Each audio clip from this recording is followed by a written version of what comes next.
Welcome into Hoopsville, everybody. I am your host, Dave McHugh. It's another week of Division III basketball to cover, and we hope you'll enjoy the time here on the show. 2 hours of it ahead. If you got questions for us, tweet us at D3Hoopsville or hashtag Hoopsville.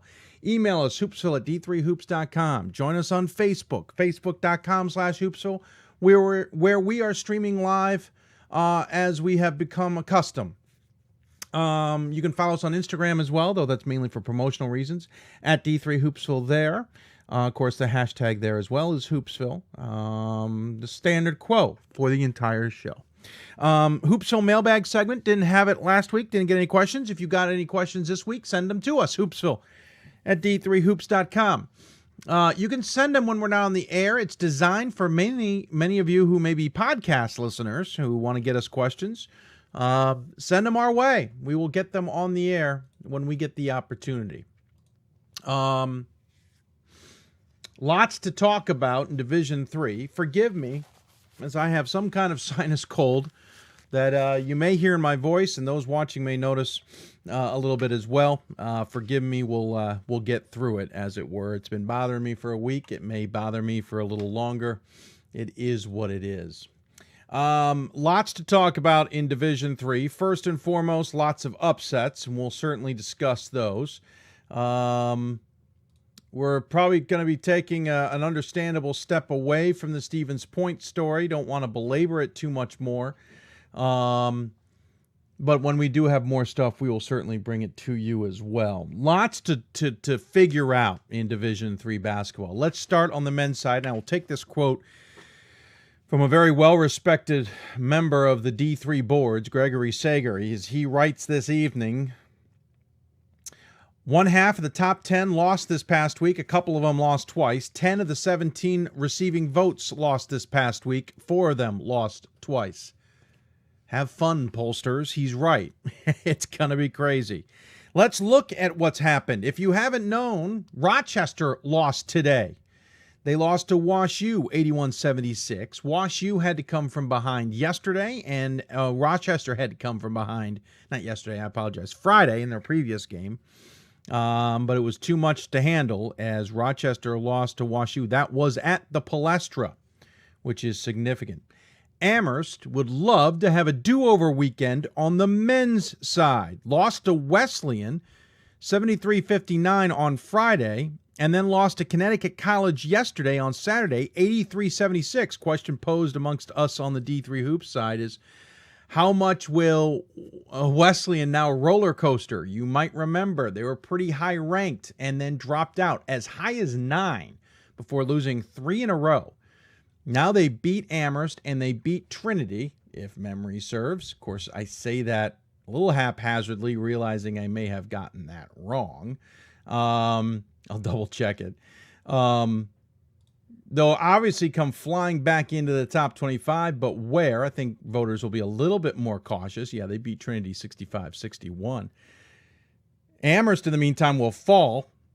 My prediction is maybe to about 15 off of 2 losses. The problem is so many teams are losing. There's going to be a point where Amherst can't fall much further. That's the top 5. Babson won their 2 games. Whitman won their 2 games, including handling Puget Sound a 20-point defeat. Tufts beat Middlebury and beat Hamilton. River Falls beat Whitewater and Stevens Point, beating Stevens Point by a scant point. So Whitewater we'll talk about Whitewater in a minute. Whitworth beat Puget Sound and Pacific Lutheran to remain at 13-2, and St. Norbert beat Illinois College and Monmouth.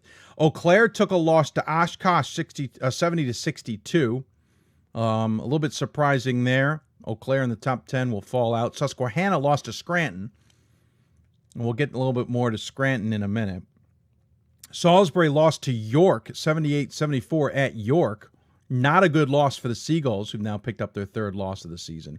Ramapo and New Jersey City played an awesome game. Number 13 Ramapo against number 24 New Jersey City.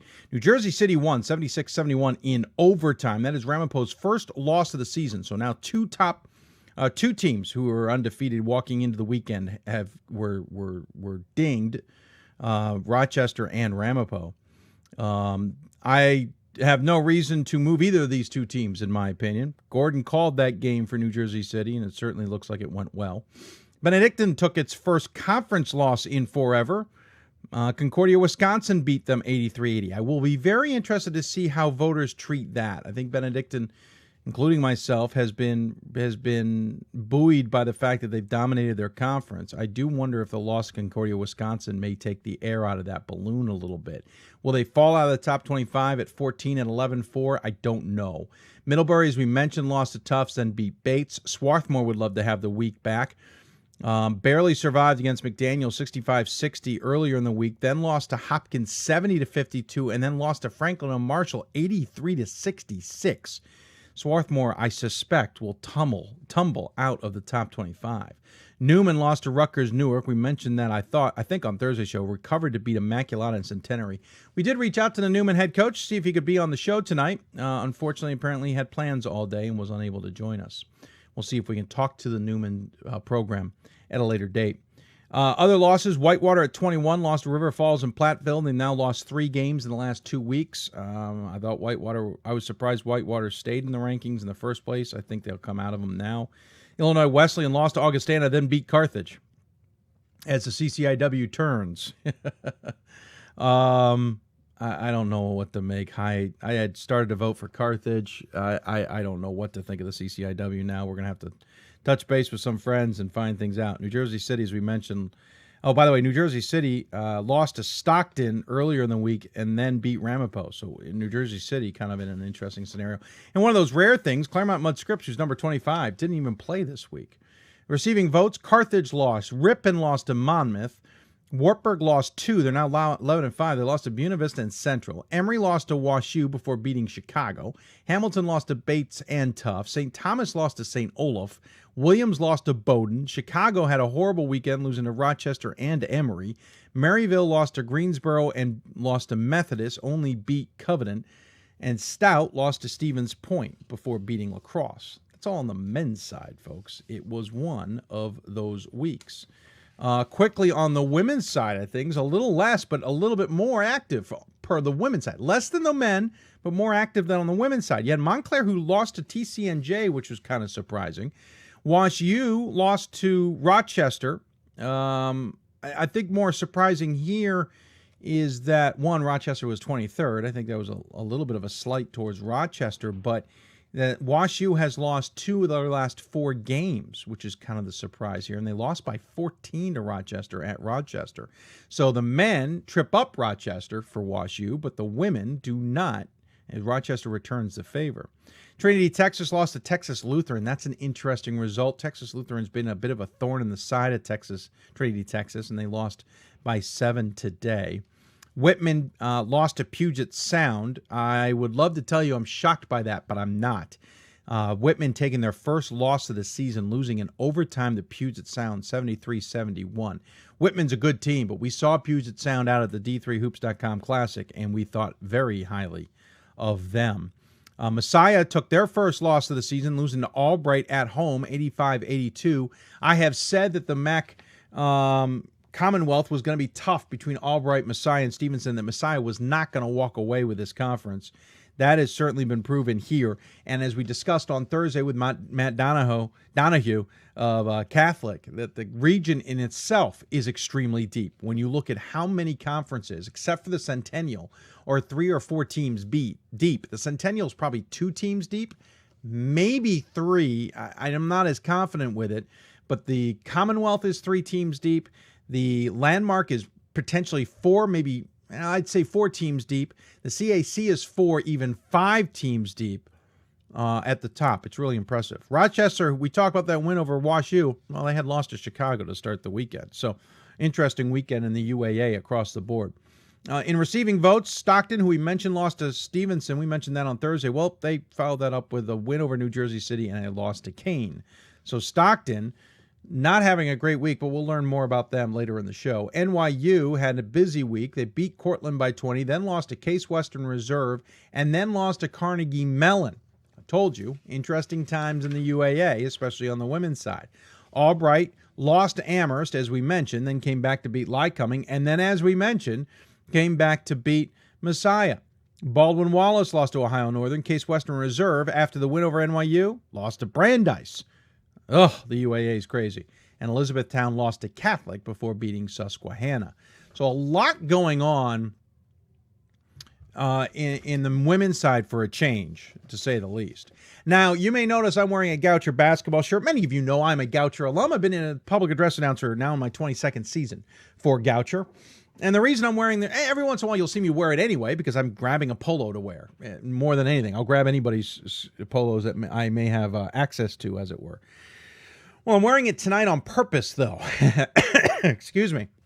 Goucher's men's team beat Scranton last night for the first time in program history. They were 0-18 going in.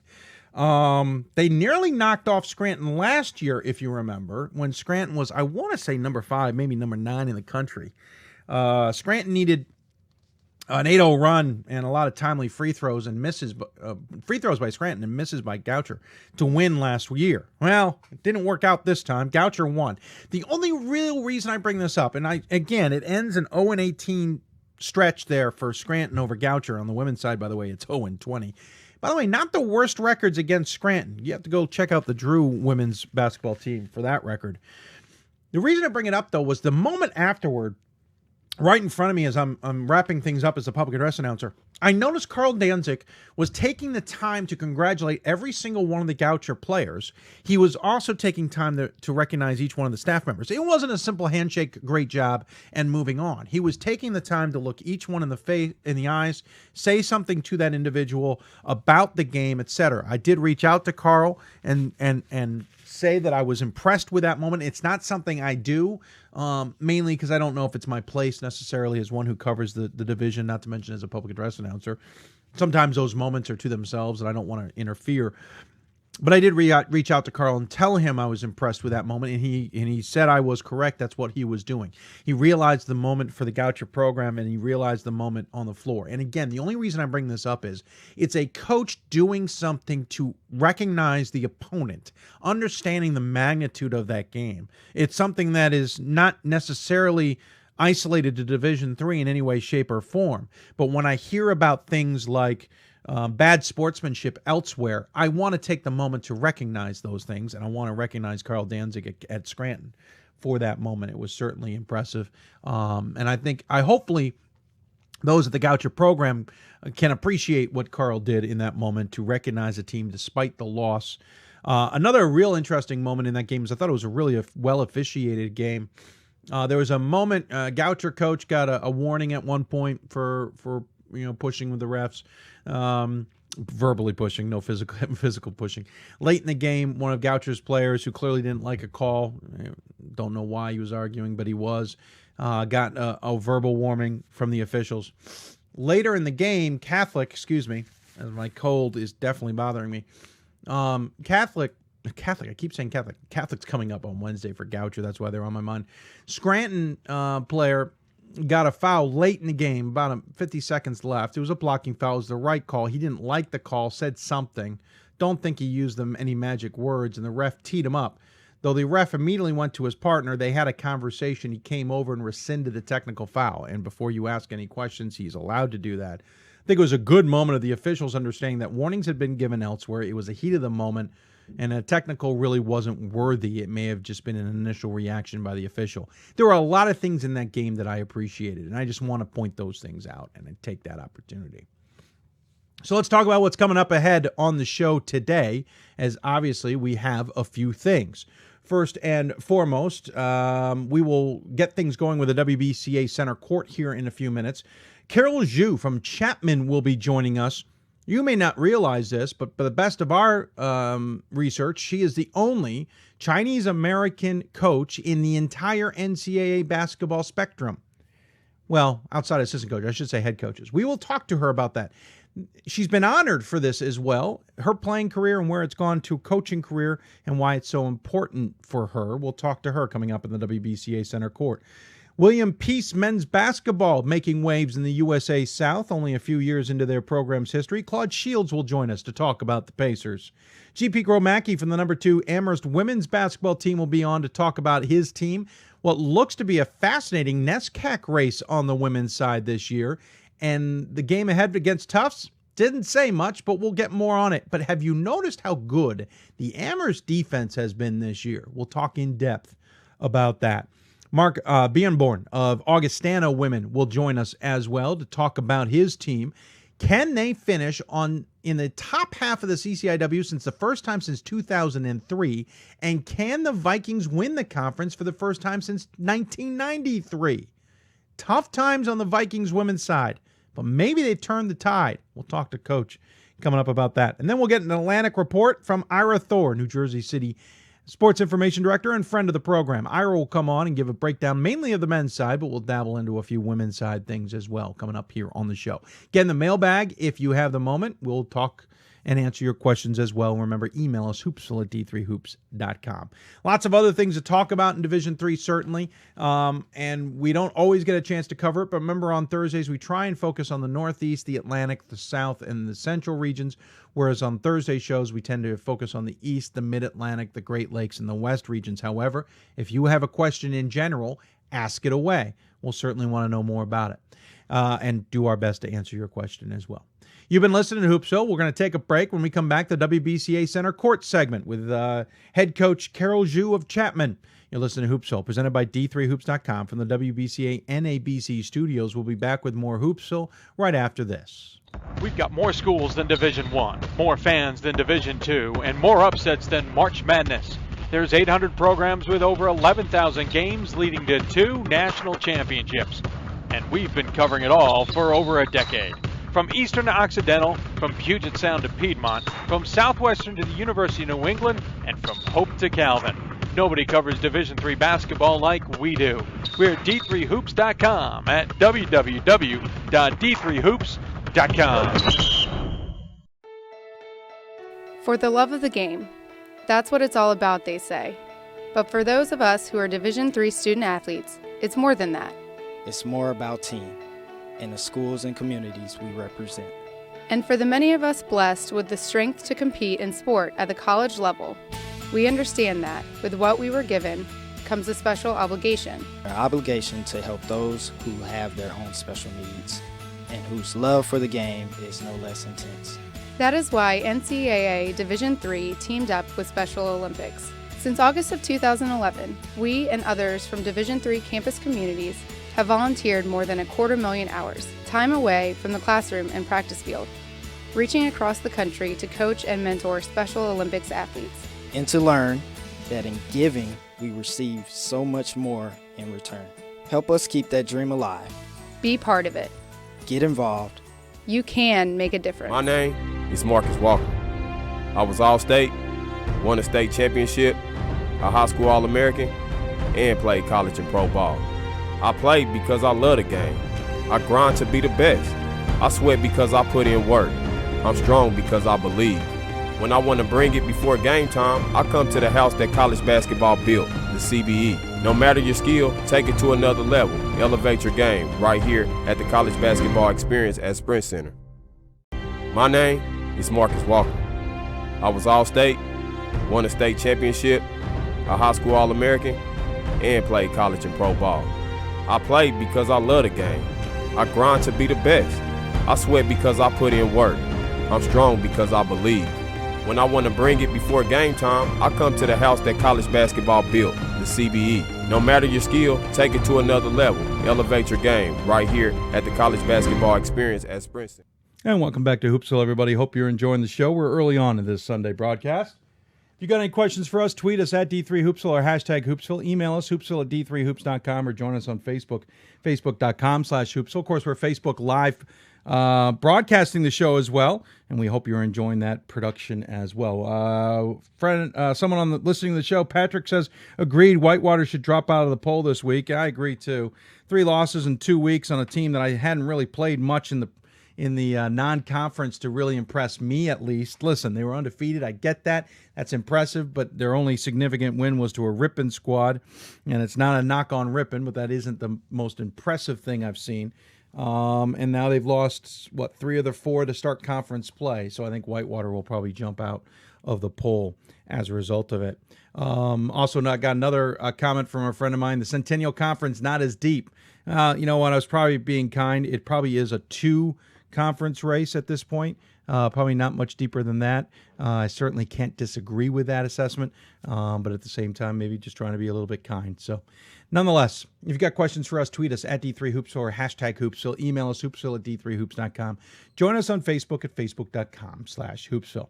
Now, time for the WBCA Center Court segment. Of course, this is a segment, again, brought to you by the WBCA, the Women's Basketball Coaches Association. We appreciate them taking the time to support this show. It certainly has been a great organization with us the last couple of years. And this is a chance for us to talk to coaches, not necessarily about what they're doing on the court, but maybe what they're doing off the court, what they find important, not only with the X's and O's, but what they're doing with their student athletes or what they're doing in their communities. Gives us a chance to maybe talk to coaches we don't normally talk to as well, or at least discuss things we don't normally discuss with them.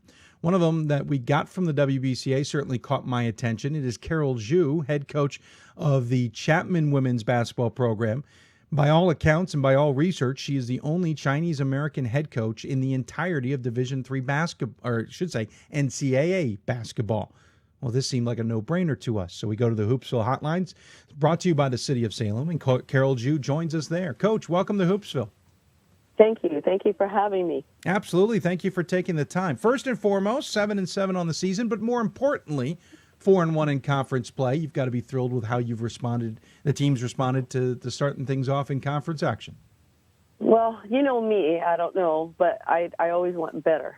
I always want better. That's just ingrained in me. It took a tough loss last night. We just didn't hit our free throws, and Oxy played well. So. Yes, yeah. Unfortunately, a lost Occidental 74-66. I do get the sense that you want better. That is why maybe that this program has been so successful under your leadership for so many years. It's hard to not find a 20-win season in the group. Granted, you've had a couple of non-20-win seasons thrown into the mix, but what has been the secret to the success for you? We focus on defense, and it's 40 minutes of full court pressure.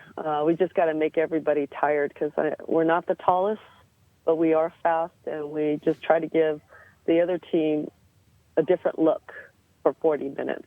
So that's been the model, I guess the philosophy you would say, just to get teams tired. And minute where it used to be minute 30 now fourth quarter, you can't make the decisions that you could make in quarter 1 and 2. Yeah, certainly the quarter decisions, or the way the game has been changed a little bit. Has it changed your coaching style in any way? Now that we're at this quarters, the timeouts are different. The fact you might want to hold on to timeouts to take advantage of the moving the ball up the court in the last minute. Has it changed how you coach? Not quite yet. But the thing is, yeah, I do hoard those timeouts if we don't have medias, where you really want to make sure you have that last minute where you can advance the ball, which is a pretty good thing to have, that you can draw up a half-court quick hitter. So I like that part of it. I like how you're leaving the opportunity out there that there is a chance you may change your coaching style, but you just haven't quite gotten there yet.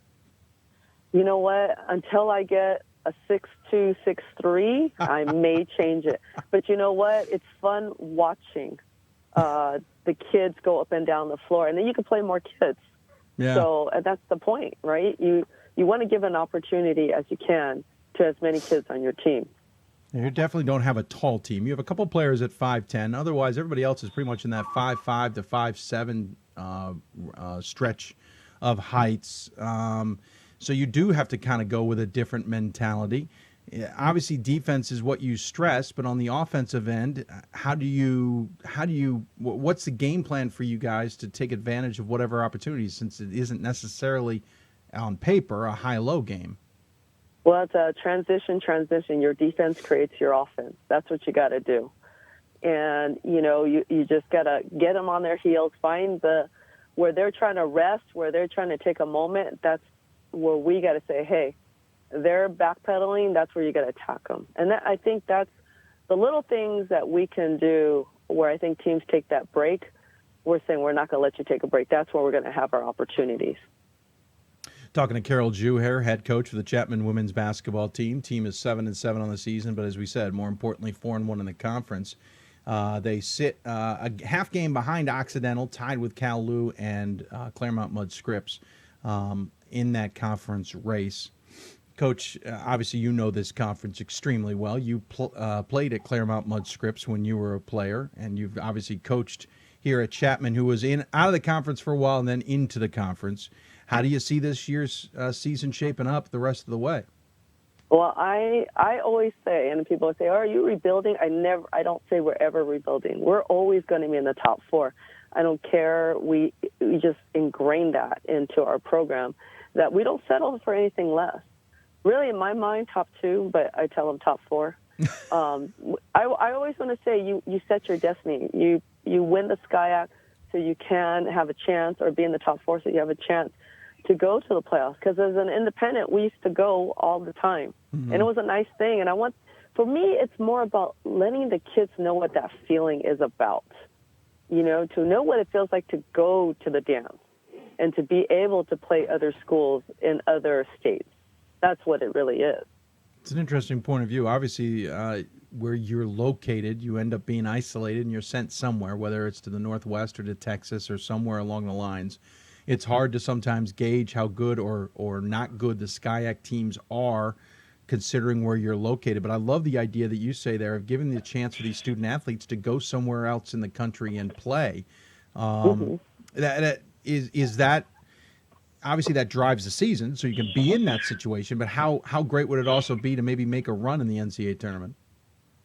You know what? That's the actually ultimate, the bigger picture. Yeah. So before, as an independent, we'd say, hey, we can't lose more than 3 to 4 games, and if you do, you shot yourself in the foot, and that rarely did happen. And then now you're saying, hey, if we could really, you try to win it, and then you try to say, hey, let's get a little bit further, because you'd like to know what it's like to be in that Final 4.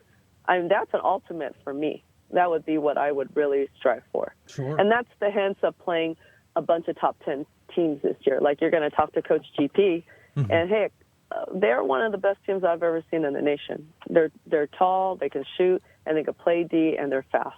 I mean, that was a good game for us to measure ourselves. I was going to say, you saw them, and interesting enough, you're one of the 2 highest scoring games that they've allowed at 62 points.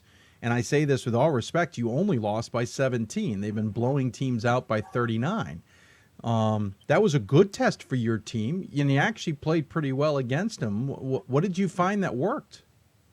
Well, the pressure, and we just had, they're great shooters, and we tried what we could to stop them, but, we're within 10, within striking distance, and still trying to find ourselves in that point. But I thought we gave them a good game, and it gave us a little sense of hey, we could play with anybody in the nation. We may not win at that moment, and we didn't, but I thought, you know what, we can play. And you want to play the best in the nation to measure yourself, to gauge yourself. And as a coach saying, am I in the right direction? Right? So that's what I was trying to measure up. And I played at Claremont back in the day where it was not an automatic bid. You had to win it. Yeah. And so I understand the Division III philosophy and the competitiveness, and that's what, like you said, to win go for a title. Yes, that is an ultimate goal. Let's talk a little bit about your team, and then I want to come back and talk about your history and how you got into coaching. But first off, Megan Charles, your senior, leading the way at 15.5 points a game and 5 rebounds a game. Second on the team is Jamie Nisakato. I hope I said her last name correct. Good. Junior, thank you. 11.5 points a game, and certainly one of the top handlers of the ball. Is it J.F. Fajardo? Jaron Fajardo. Fajardo, a sophomore, 11 points a game, 4.3 rebounds a game, and then another senior, Lauren Sato, 10.4 points a game. She's pulling in 3 rebounds a game. Everyone hands out assists. Fajardo does 3.1 a game, and Sato 2.3. Then there's a steep drop-off, about 6 points a game down to the next player. So it looks like that core group of 4. What stands out to me is you've got not only seniors, but you've got underclassmen who are certainly making significant contributions to the squad. Absolutely. I think our bench is still trying to find their niche. They're a little starry-eyed at times. We're still very. I really don't like to say we're young, but I think as you get on the court, you want to please your coach, you want to do well, and all of a sudden your body freezes. So as I look down at that score, as long as they're playing defense, some of the stuff that they're doing doesn't show on the box score. And it gives the opportunities to, like a Megan Charles, Jamie Humney-Chicago, and Lauren Sato, and for Jaren Fajardo to get where they need to be the ones that show in the stats. So a lot of things that those guys are doing off the bench isn't statted, but we can see it, which is a good thing.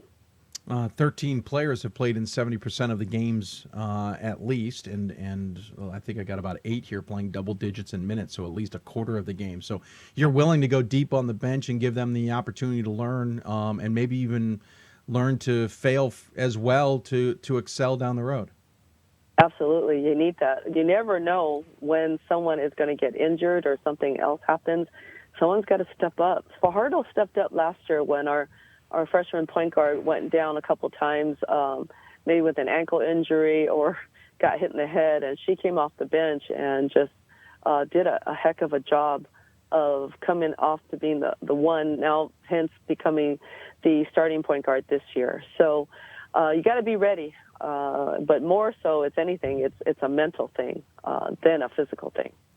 Talking to Carol Jew, head coach of the Chapman women's basketball team. She's in the WBCA Center Court. As we thank them for their support, and really, Coach, it gives us a chance to talk a little bit about your history, as we mentioned in the lead up. Only Chinese American head coach in the entire NCAA coaching spectrum. At the same time, you have been honored for your work as a Chinese American in the game of basketball, and especially coaching. What's it mean to you as a Chinese American to not only be honored, but to be spotlighted in a sense of what for your contributions to the game and of course to your ancestry? At first, I was thinking when the Historical Society called me, Chinese Historical Society, I thought, you sure you want to honor me? It was with Tiffany Chin, the skater, Michael Chang, the tennis player, Norm Chow of offensive coordination, Yeah. And I said, are you sure you're talking to me? Because I forget about that at times, being of Chinese descent. I'm just out here doing, I thought, what I love. I graduated from Claremont McKenna in economics accounting. I was on my way to be a CPA, and I was coaching at night as an assistant coach at Cal State Los Angeles, a D2 school. Then I went back to be an assistant at my alma mater.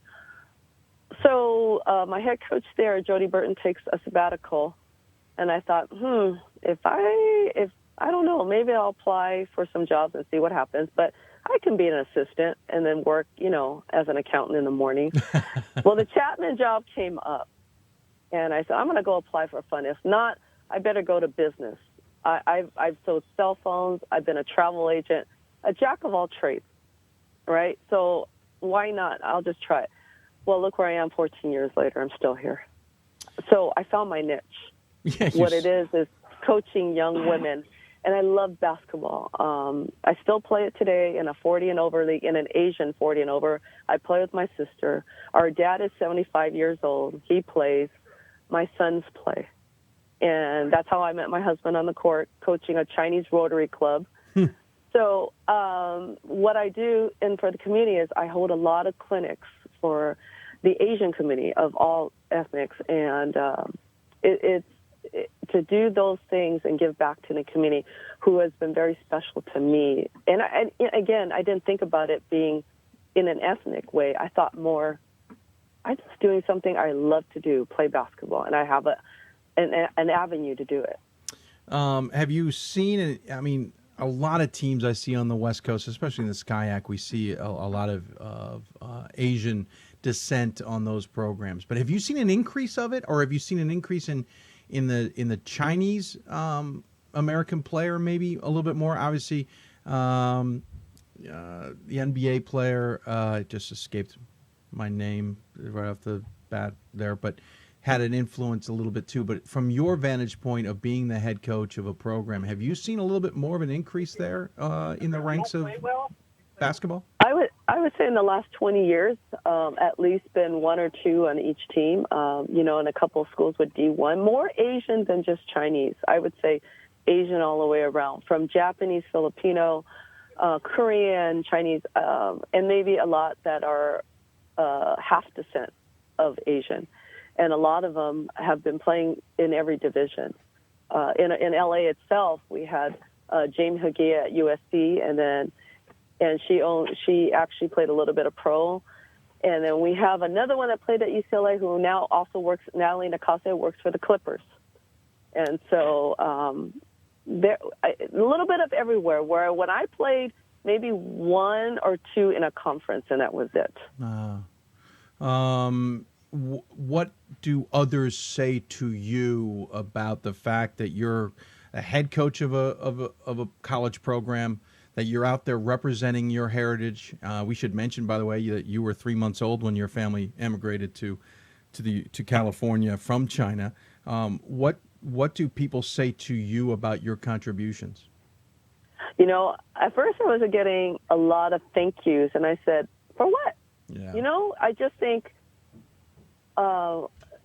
when we have basketball and we use it as a way of life, and that's how I use it to teach these young women to be ready for the real world, I didn't understand the magnitude. I just did not until afterwards, when you have alums that come back, or you have parents that come up to you and just say, you know what, we thank what you're doing.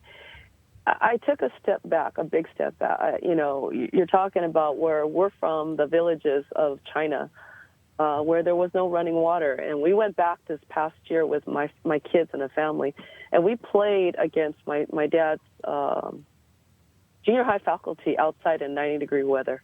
And I was like, wow, I'm playing with my sons, playing with my sister, my brother, my dad in 90-degree weather.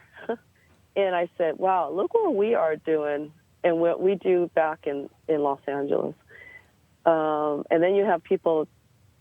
I realize my impact, and that when I play on the court, I better not be a meanie out there. I gotta hold my tongue, when I play, because when I play, I'm very competitive.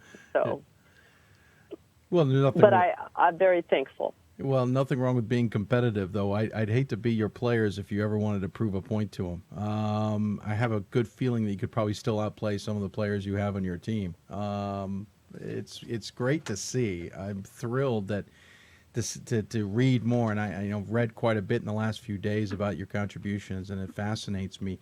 What do you hope you can accomplish with your program the rest of this year, or maybe the rest of your tenure? You know what? I'm really trying to produce good citizens, good kids that want to continue to keep playing. Back in the day, we thought once you finish high school and you don't make college, you're done. Yeah. There were no women's leagues. But through the Japanese American, back in the day where they had Manzanar, where they went to the internment camp, they built these leagues where it was Japanese only first, and then they started now. It's all Asian leagues. So the opportunities to keep playing as we get older, and to have a Sunday to have fun. It's like going to church.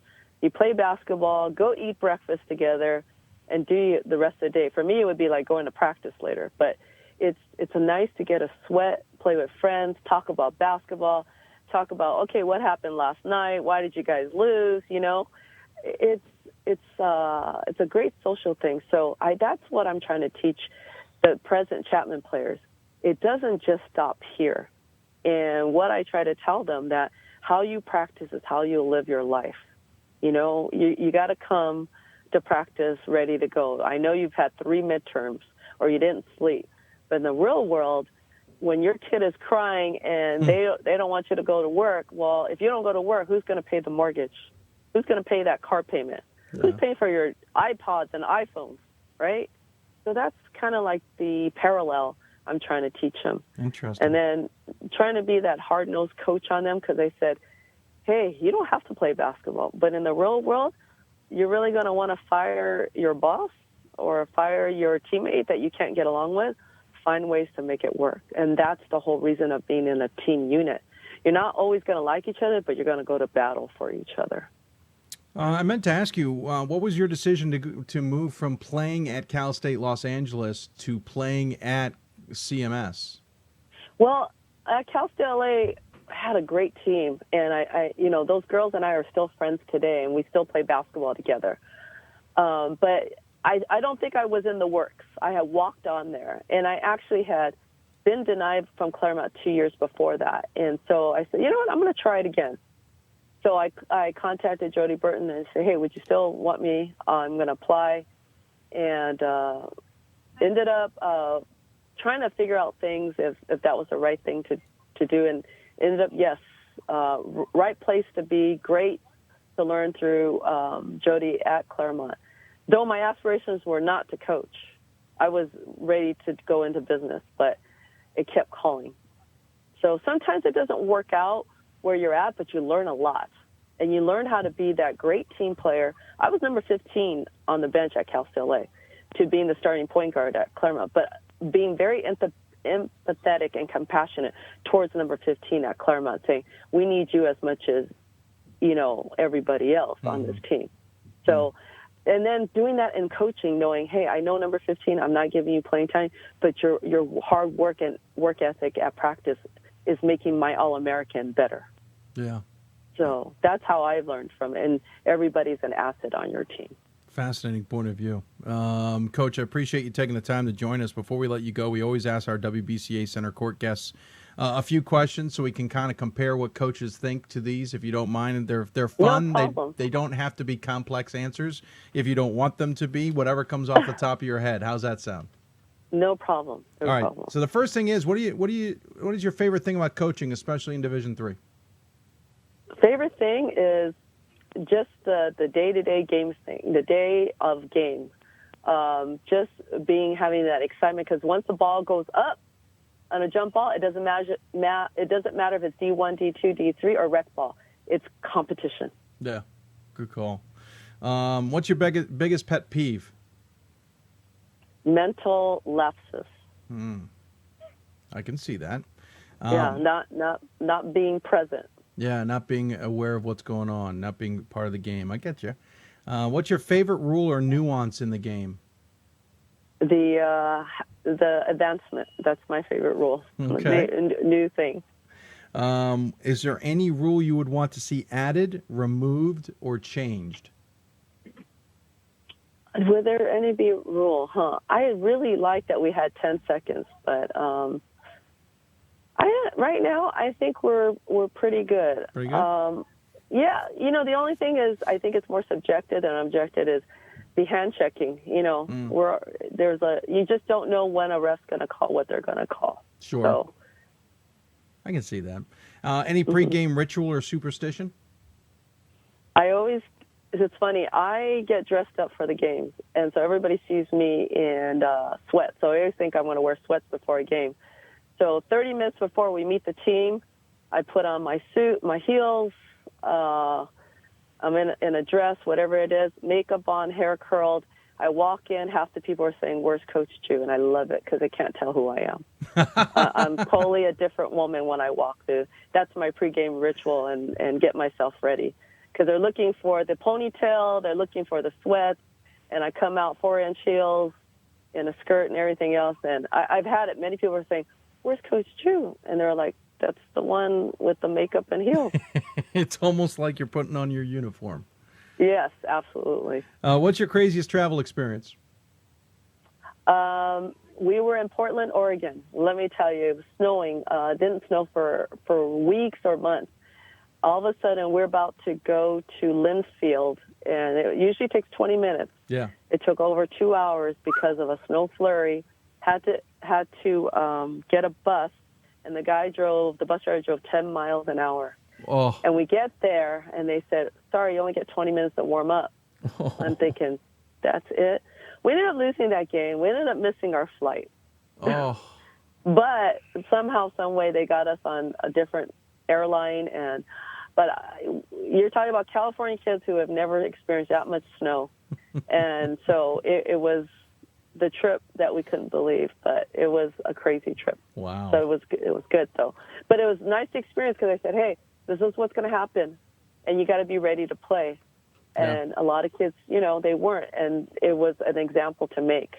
So the next time we go somewhere else, you're ready to play. I don't care how long we've been in a bus, a train, a car, wherever. You got to be ready to go. True. How would your assistants describe you as a coach? I guess very intense. Very intense. Just, expecting perfection. Okay.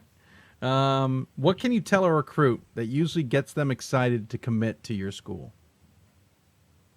Well, we have the best Vegas buffet. Our dining hall is like the best where you can get it. Because the freshmen, they'll get tired of it.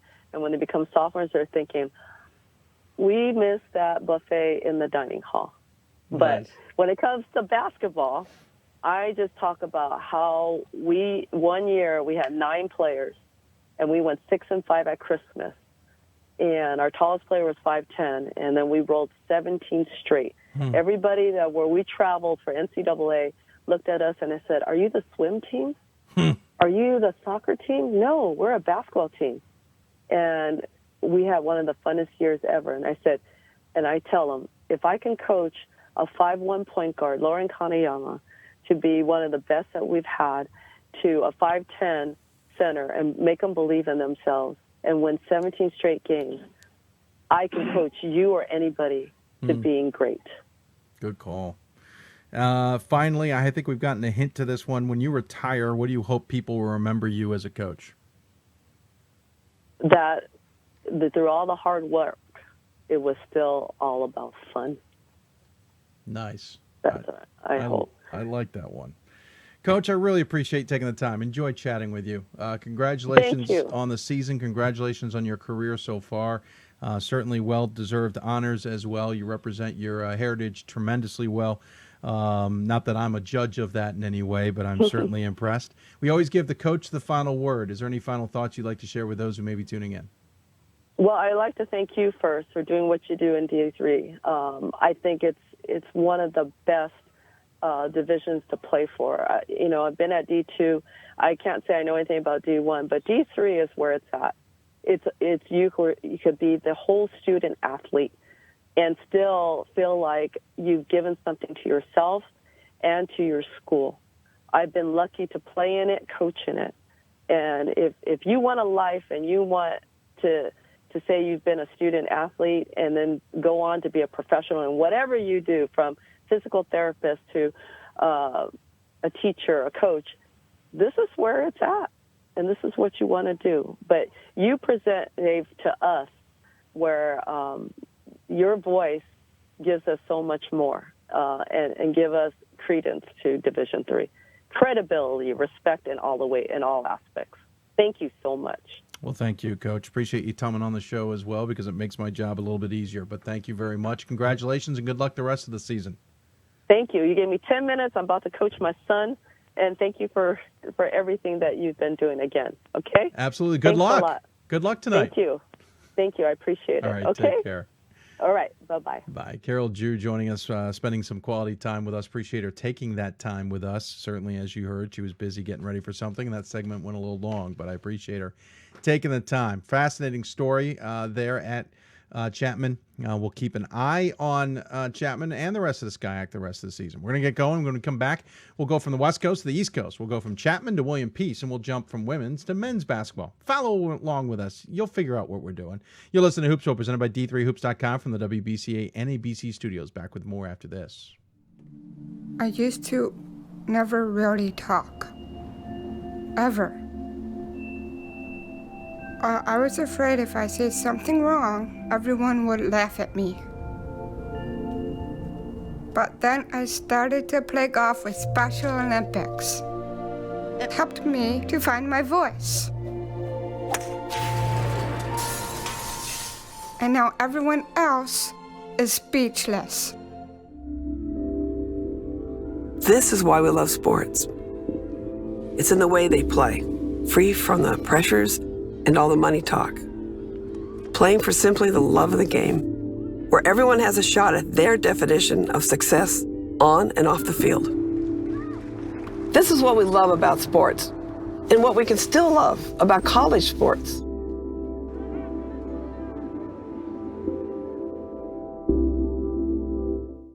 We've got more schools than Division I, more fans than Division II, and more upsets than March Madness. There's 800 programs with over 11,000 games leading to 2 national championships. And we've been covering it all for over a decade. From Eastern to Occidental, from Puget Sound to Piedmont, from Southwestern to the University of New England, and from Hope to Calvin. Nobody covers Division III basketball like we do. We're at d3hoops.com at www.d3hoops.com. We are calling you, all of you. We are calling all Division III schools to join our cause. It's on us to start the change. It's on us to be the change. It's on us. It's on Division III. It's on all of us to stop sexual assault.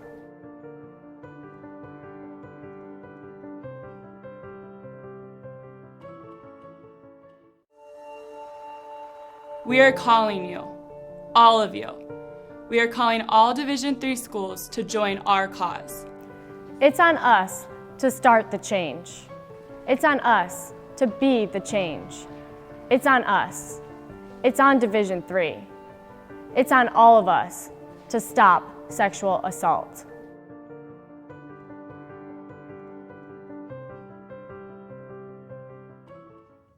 And welcome back to Hoopsville, everybody. Hope you're enjoying the show. If you've got questions for us, tweet us at D3Hoopsville or hashtag Hoopsville. Email us, hoopsville at D3Hoops.com. Join us on Facebook at Facebook.com/Hoopsville. Of course, we got the Hoopsville mailbag segment coming up. No questions for it as of now, but if you have a question, email it to us, Hoopsville at D3Hoops.com. We'll be sure to get that question answered here on the air. And again, for anybody listening to the podcast, whether you download it on SoundCloud or on iTunes, we certainly appreciate you listening to it. This is a chance for you to ask us questions when we're not on the air, and we'll answer them on a future show. So make sure you do that. Again, Hoopsville at D3Hoops.com. I'm going to switch gears, talk men's basketball now, jump down to the USA South. If you haven't been paying attention to the conference, which I can understand considering everything else going on around the country, Greensboro's on top right now at 3-0 and 9-4 overall. Methodist is lurking behind them along with Ferrum, but it was the team that caught my eye. Even though that technically they're not high in the standings, it's about how many games you play. They're 2-0, so technically they're at the top. They're 9-4 overall, certainly playing some good basketball. Their game against Greensboro was postponed from earlier this month. They'll certainly make that one up later on. But in the meantime, they just beat North Carolina Wesleyan last week, 104-98, and are clicking along pretty well. So have you heard of the William Peace Pacers? Probably not. But they've also got wins over Randolph-Macon, Hampden-Sydney, Texas-Dallas. Hampden-Sydney twice, or actually they split with Hampden-Sydney. They beat Roanoke 108-92. Have you still not heard about them? Well, you're going to hear about them now, because joining us on the Hoopsville Hotline, presented by the City of Salem, is their head coach, Claude Shields.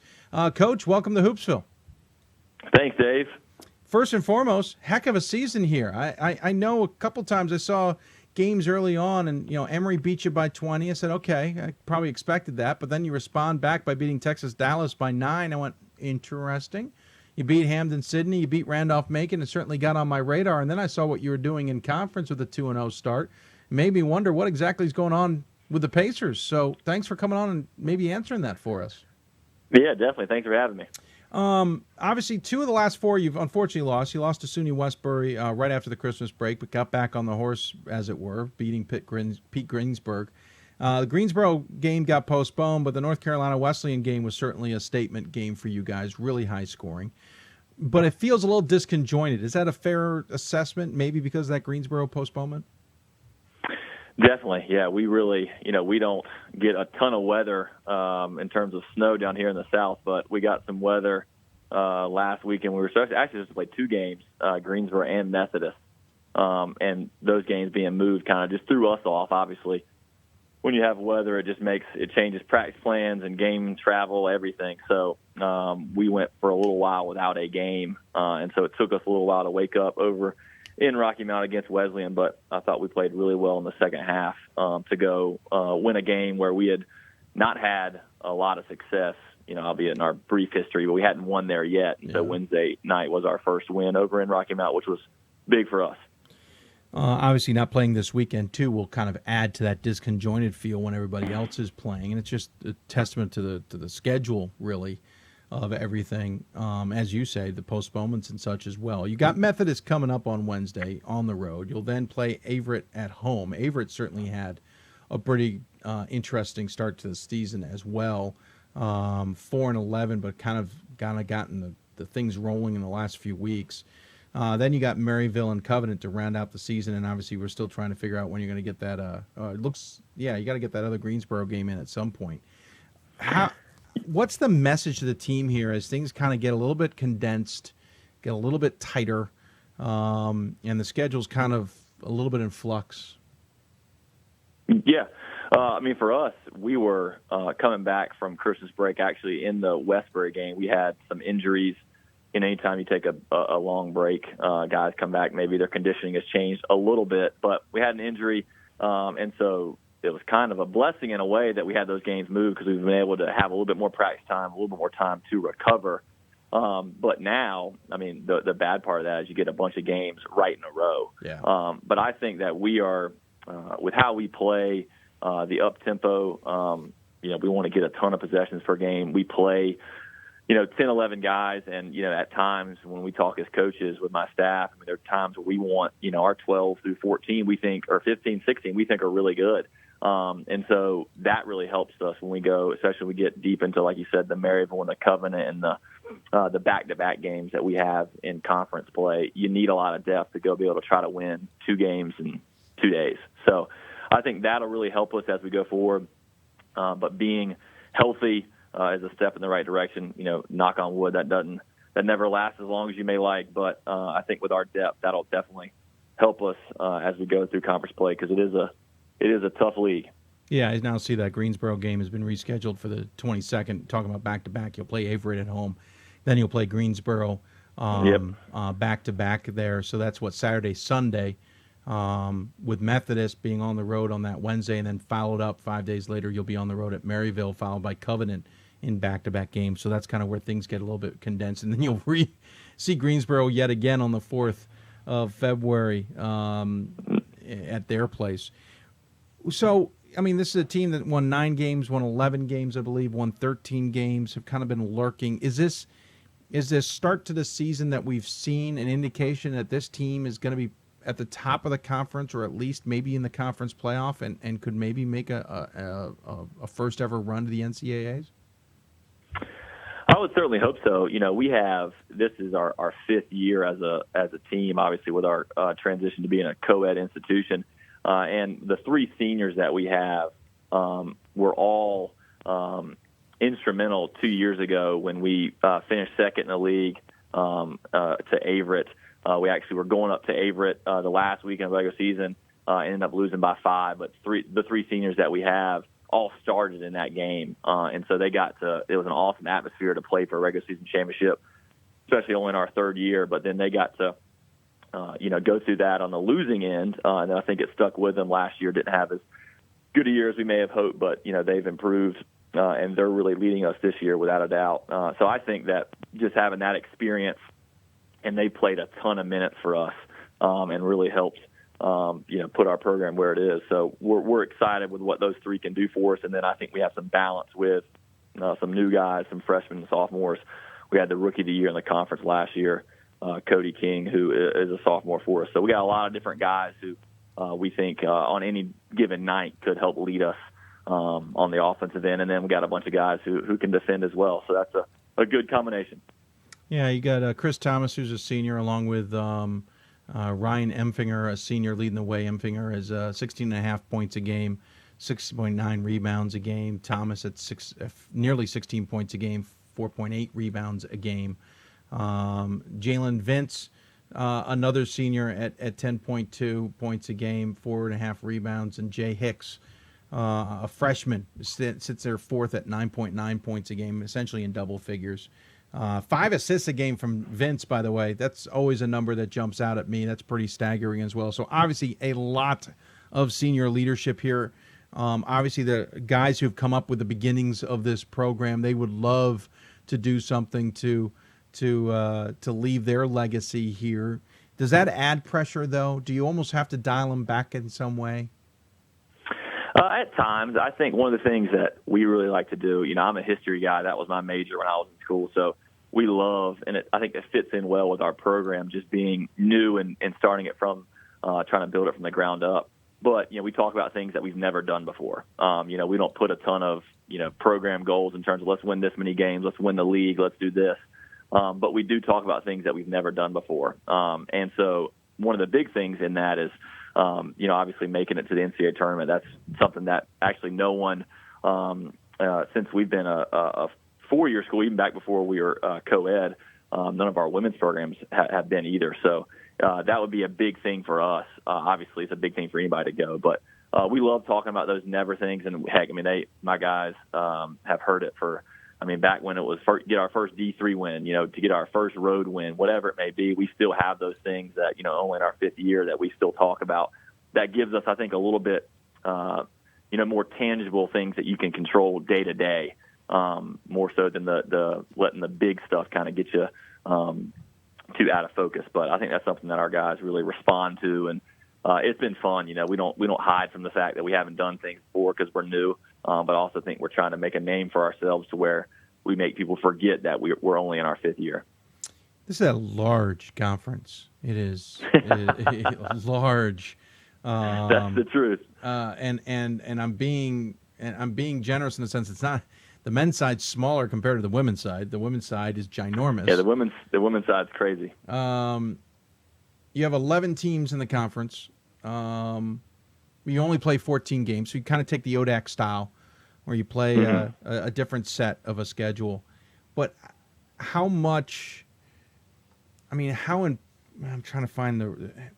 Obviously, with a large conference, it's sometimes hard to gauge what to expect from it and what your schedule is going to bring to it. Thus, how hard is it to schedule out of conference? And I'm not even talking geography, because I realize that's a factor too. But how hard is it to schedule your out of conference when your conference is so large it may be hard to truly grasp who may do what? Yeah, non-conference scheduling is very difficult for us. One of the things that we try to do, being a young program, is we want to go play the best. And fortunately for us, we have a really good league right up across the state line in the ODAC. Just a little bit. So just a little bit. So that's a good challenge for us. We play more and more every year. Our conference is even expanding more on both the men and women's side next year. So we'll have a few less non-conference opportunities. But I definitely think that's a balance. You never get it right, when you're trying to schedule. You want to play the best of the ODAC, but, you kind of play who you can play. And we played the Sydneys, and, we went to Guilford's tournament, and we've been there a couple years in a row. And so, there's a lot of really good programs in a deep league in the ODAC. And so we really – a lot of it's kind of taken. It's a lot of common sense in terms of, hey, we're going to go play those schools. So that helps, I think, in that regard. And then we obviously tried to challenge ourselves this year, going up to Christopher Newport's tournament, and unfortunately, didn't get a chance to play them in the championship game there. But just showed them a different aspect of things, and with, especially like you said, with geography, when we make some big trips in our conference play. So, we stay relatively close to home in non-conference, but the beauty of it is we still get to challenge ourselves tremendously in that, because there is with what our conference schedule is, we're not in divisions, but we kind of have the North Carolina and Virginia schools of the USA South, which we play twice, home and home. And then we have the schools, Piedmont, Maryville, Covenant, LaGrange, Huntington, that we just see once. And so you kind of, all those programs, especially with Maryville being who they are historically, and this year having another good year, you kind of are knowing, and in LaGrange, obviously what they've done the last 2 years has been, last 3 years, I guess it is now. So the league has definitely improved to where you want to go get better non-conference because, night in, night out, it's going to be pretty tough. We won't even want to talk about the expansion of the USA South. That's just mind-boggling in my head, but I can't get into it. But now that he's familiar, you're obviously familiar with North Carolina. You went to University of North Carolina. You played for the basketball program. Of course, that was a little bit of a tease. You played for the JV squad. And by the way, that's respectful in itself. To obviously, what are you taking from that experience as someone who at least was involved with the D1 system, D1 world? Yeah. And how are you using it here at William Peace? And furthermore, how did you make that jump to William Peace? That's not exactly, I think, on the radar of most people's spectrum, especially coming out of a D1 system. Yeah. So one of the cool things, and that's what makes, I think, when we're recruiting guys, it's a unique pitch because most, it's a general statement, but a lot of the times you have, Division III coaches, someone on the staff who either played at that school or at another Division III school, where, until this year when we hired a former player, I went to UNC and played JV there. I have an assistant who went to Duke and an assistant who went to State. So we got the triangle covered in terms of Division I basketball. But I think how do you get along? Well, we watch way more D3 hoops than D1, so it makes it a lot easier. Because I don't see how a Duke, North Carolina, and NC State guy could ever get along. But that's just my opinion.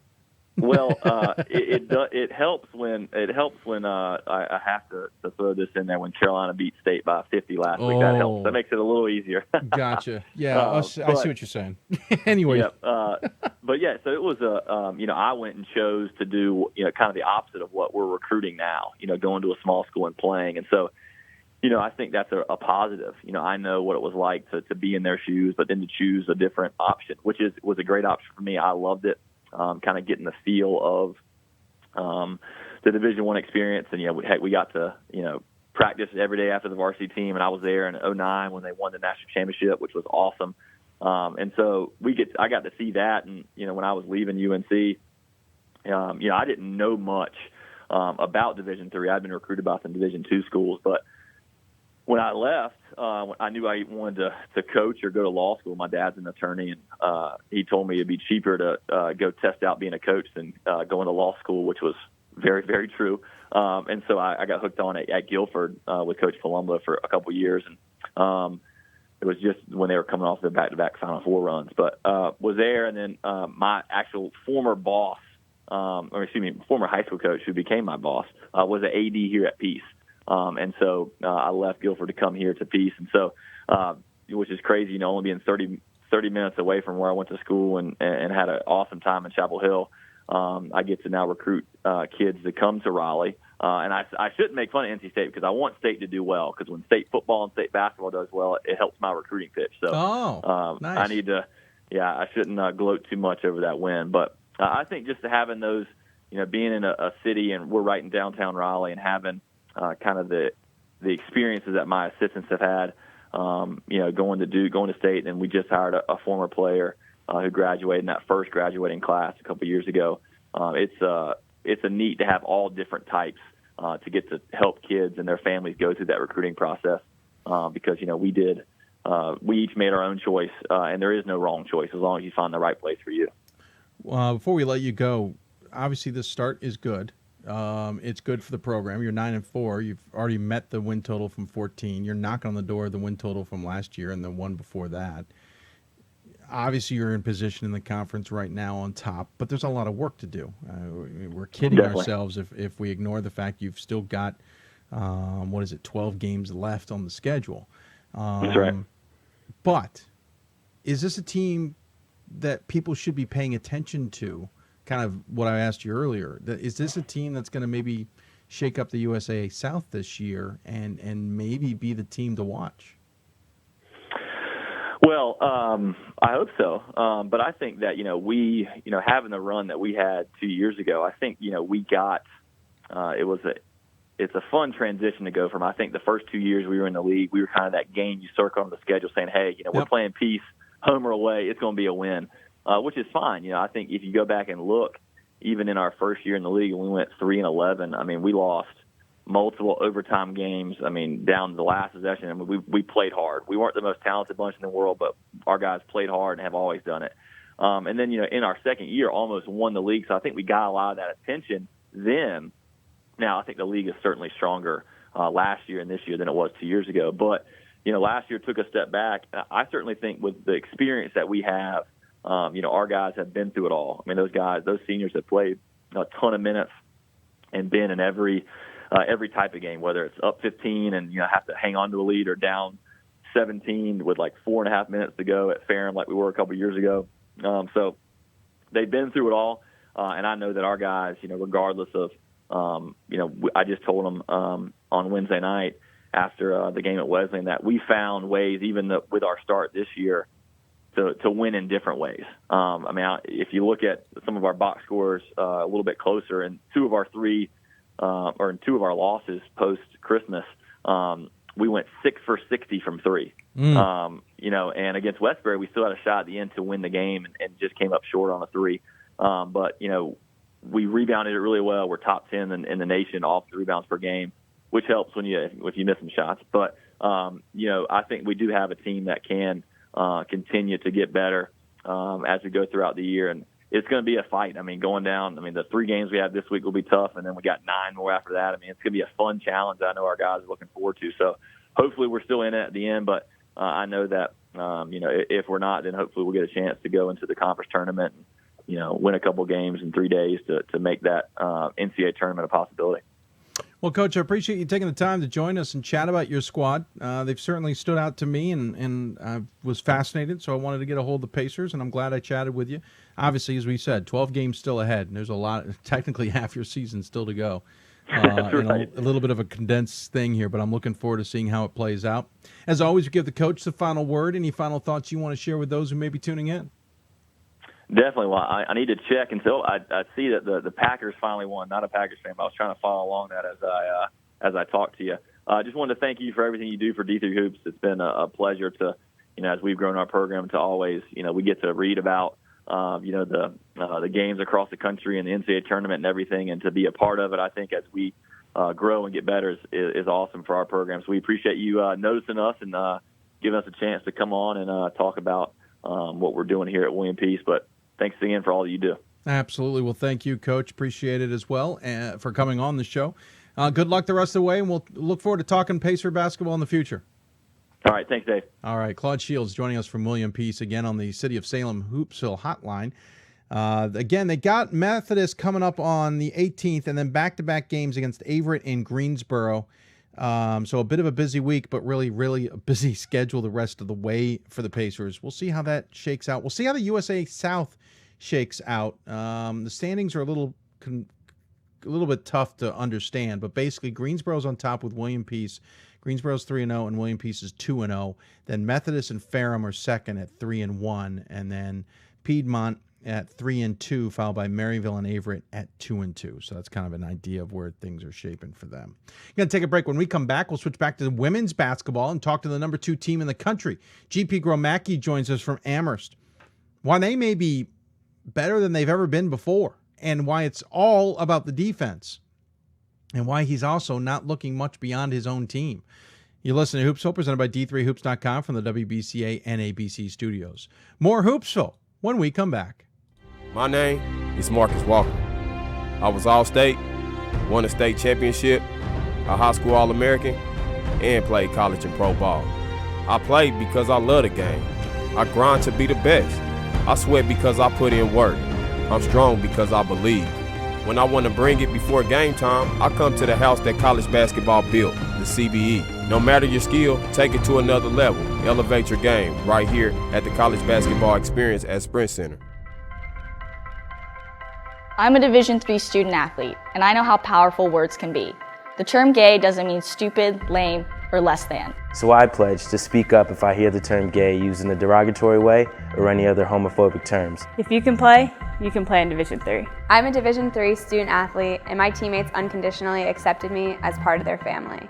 So now I pledge to do the same for others. If you can play in Division III. We've got more schools than Division I, more fans than Division II, and more upsets than March Madness. There's 800 programs with over 11,000 games leading to 2 national championships. And we've been covering it all for over a decade. From Eastern to Occidental, from Puget Sound to Piedmont, from Southwestern to the University of New England, and from Hope to Calvin. Nobody covers Division III basketball like we do. We're at d3hoops.com at www.d3hoops.com. Great moments are born from great opportunity. That's what you have here tonight. That's what you've earned here tonight. This is your time. Now go out there and take it.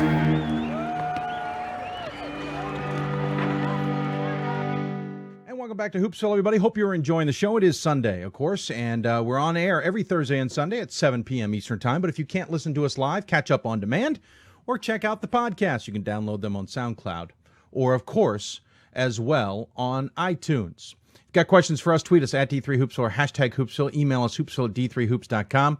Hopefully, we'll have a mailbag segment coming up. Your emails drive that mailbag segment, so send them to us, hoopsville at d3hoops.com. And, of course, we're Facebook Live broadcasting as well as on YouTube. You can find us on Facebook at facebook.com/hoopsville. And, of course, we're on Instagram as well, promotional reasons mainly, or to see where we're traveling.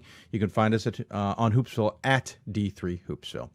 Of course, we probably waited a little too long to talk to one of the top teams in the country, but that's because two of the top teams come out of the same conference. We don't want to talk NESCAC basketball every week, do we? Well, on the women's side, it's almost impossible. Tufts number 1 team, but right nipping on their heels is number 2, Amherst. We haven't gotten a chance to see them face off. We're going to have to wait just a little bit longer, but that doesn't mean we're not going to try and chat with them anyway. And joining us on the City of Salem Hoopsville hotline is GP Gromacki of the number 2 Amherst women's basketball team. Coach, welcome back to Hoopsville, sir. Yes, thanks for having me. It's always a pleasure to speak with you. Well, I appreciate you taking the time. Should mention, everybody, this is pre-taped just due to everybody's schedules, just to let everybody know we aren't live. But first and foremost, another one of those seasons for you guys. You're 15-0, running right along, defeating Wesleyan and Connecticut College at home this weekend. Not what the men could do, which is obviously what we've been talking about on the show. But you're clicking right along, a 71-33 victory and a 69-35 victory.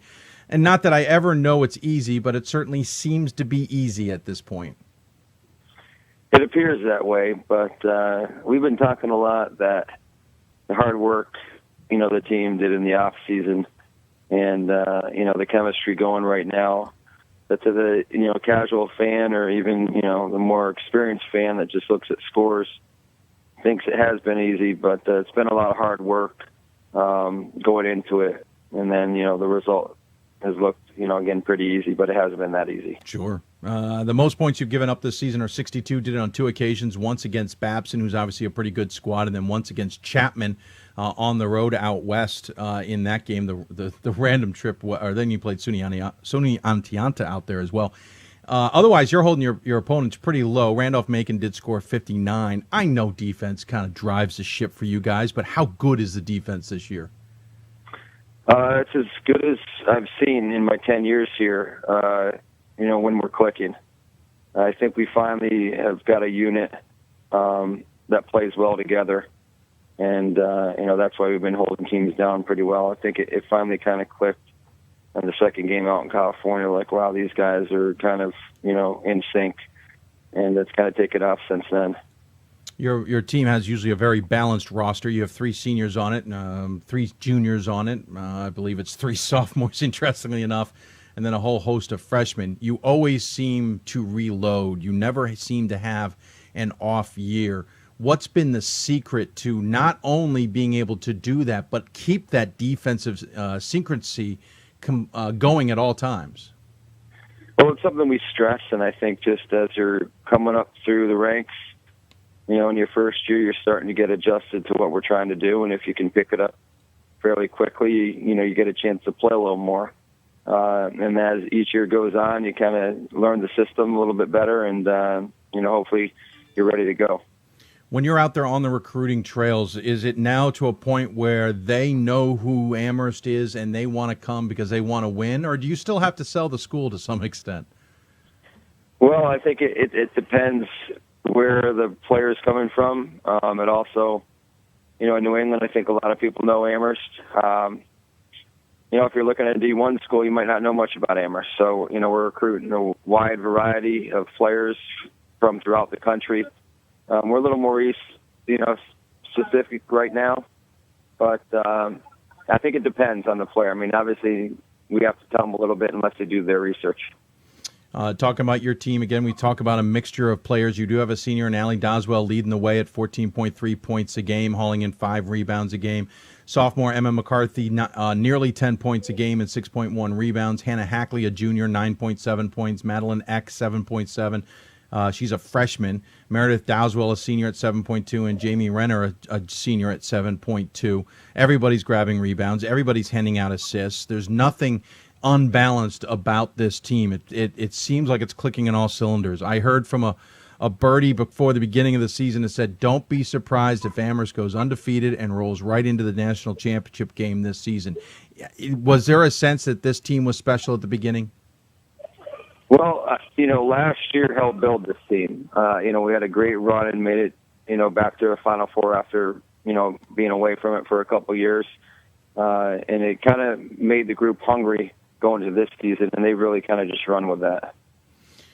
Looking at the schedule, obviously you're into the next CAC section of play. You do have non-conference Lehman coming up on the 23rd of January, but you're on the road at Bowdoin and Colby. Bowdoin looks like a pretty formidable foe, 11-2 on the season. Not a lot of, maybe a lot of eyes on Bowdoin right now. What are you looking at when you see the weekend ahead? Yeah, we're just, preparing for this weekend and for the trip up Maine, and, those are 2 really good teams. So, and that's what we're getting ready for in these next few days. What do you think this conference looks like? Tufts on top, obviously undefeated, went to the national or championship game last year and returned pretty much everybody. Middlebury's kind of reemerged into the fray. Trinity's in the conversation. Bowdoin is lurking. Even Williams and Connecticut College, everybody with double-figure victories is who I mentioned. This conference is kind of interesting this season. Yeah, it's it's a couple teams, like you said, reemerging, kind of working their way up. And then, some of the usual suspects definitely at the top. But I think it's a well-balanced league this year. And like I said, some teams have made some good strides. You are outscoring your opponents 75 points a game scoring to 41.9 against. This might sound like a strange question, but how do you keep everybody interested in 40 minutes of basketball when you're in so much control, especially outscoring your opponents by 34 points a game on average? Well, that's a great question. I think, the right answer would probably be that when someone else comes in the game and gets a chance, they're trying to prove themselves. So they're working just as hard and, trying to show maybe they could get some more playing time. So we keep people hungry no matter who's coming in the game. What's this team about? What do we not see in the headlines or in the stories or when we look at the box score and see the leading scores? What don't we see in that information that makes this team click? Well, I think they're really focused on the goal after falling a little short last year. I think that's a big plus. They get along really well off the court. They're a fun group. They definitely like to joke around quite more than some of my other teams, I think. Maybe that kind of keeps the situation a little light. And they're really competitive, and they compete at all kinds of things. So, there's more than meets the eye, but it's not just one thing. It's just a well-balanced team on all aspects. How do you keep them focused on the next game? Granted, Bowdoin's 11-2. I think that one kind of sticks up and says, hey, you can't forget us. But you did just play Wesleyan, who had a sub-500 record, in Connecticut, who's around 500. How do you keep them focused on the game at hand so you don't get into what is nicknamed the trap game, or get into a scenario where they're not focused and maybe can stumble?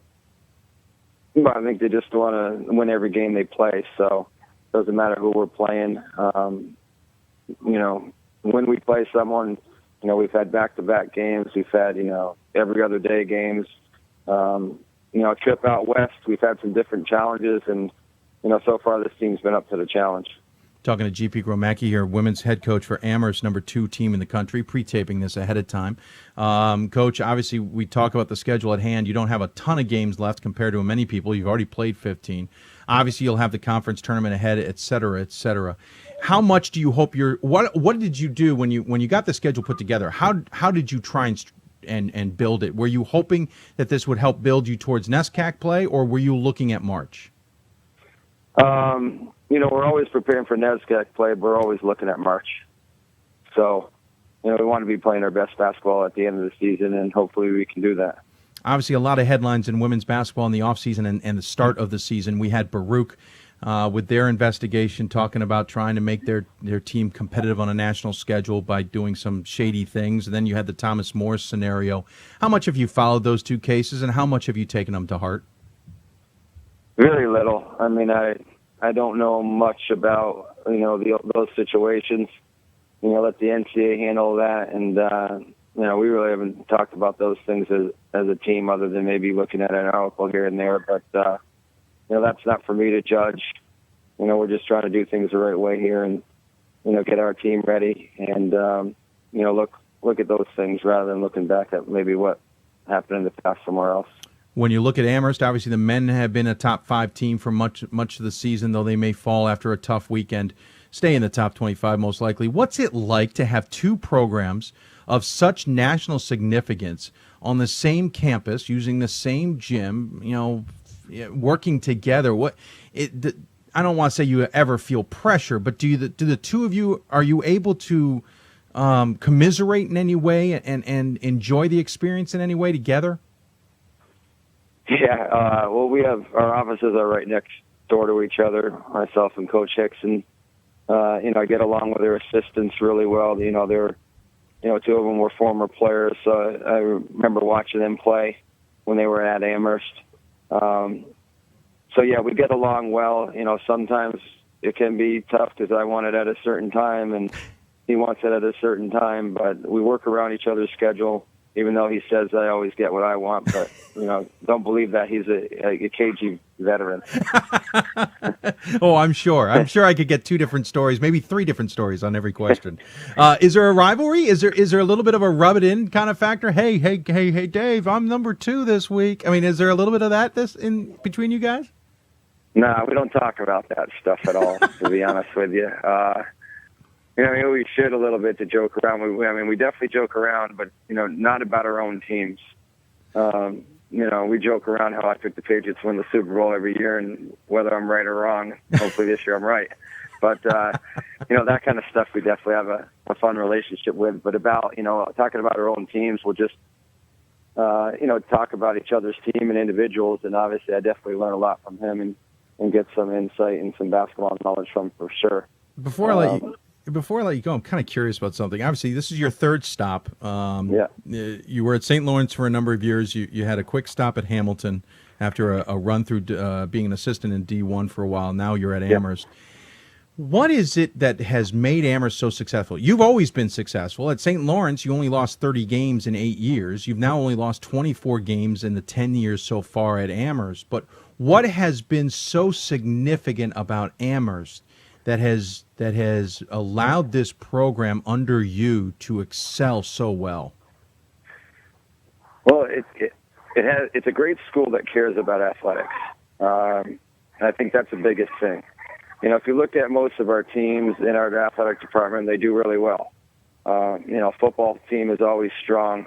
The soccer team, won a national championship. Men's team, not this year, but the past season. Men's basketball really helps our program go. So I think that's a big thing is, having a school with an academic reputation like Amherst that cares about athletics. You can attract quality student athletes from around the country. And, we get the right ones that want to come here and enjoy competing at the highest level, trying to win national championships, but also enjoying the benefits you get from an Amherst education. The mascot name has been going through some interesting moments. The Lord Jeffs has been scrapped. We've been calling you the Purple and White, or maybe the Big A, for a while. We've got a list of semifinalists. I realize you may not pay attention too much to this, but of all the semifinalists, do you have a favorite? Or are you rooting for any of the names that are in there? Well, for the semifinals, how many are on that list? I think 25. Okay, well, I'm rooting for the Purple A's because that's what my son really wanted. Oh, the Purple Aces? Okay. No, Purple A's. Oh, okay. Gotcha. But it really doesn't matter to me. Some of those I get a kick out of. One of my assistants actually played football at Amherst, and I've been joking with him lately about the hamsters. Yeah. But, that's definitely not our first choice. But but I laugh out. The football team's going to come out with a hamster on their helmet. But it's not up to me. It really doesn't make that much of a difference. Some of them sound really good, and some of them, honestly, between you and I wouldn't want it all. I can't blame you, Coach. I'm looking through this list. It's actually 30, and there's some in here I'm like, no, please no. Right.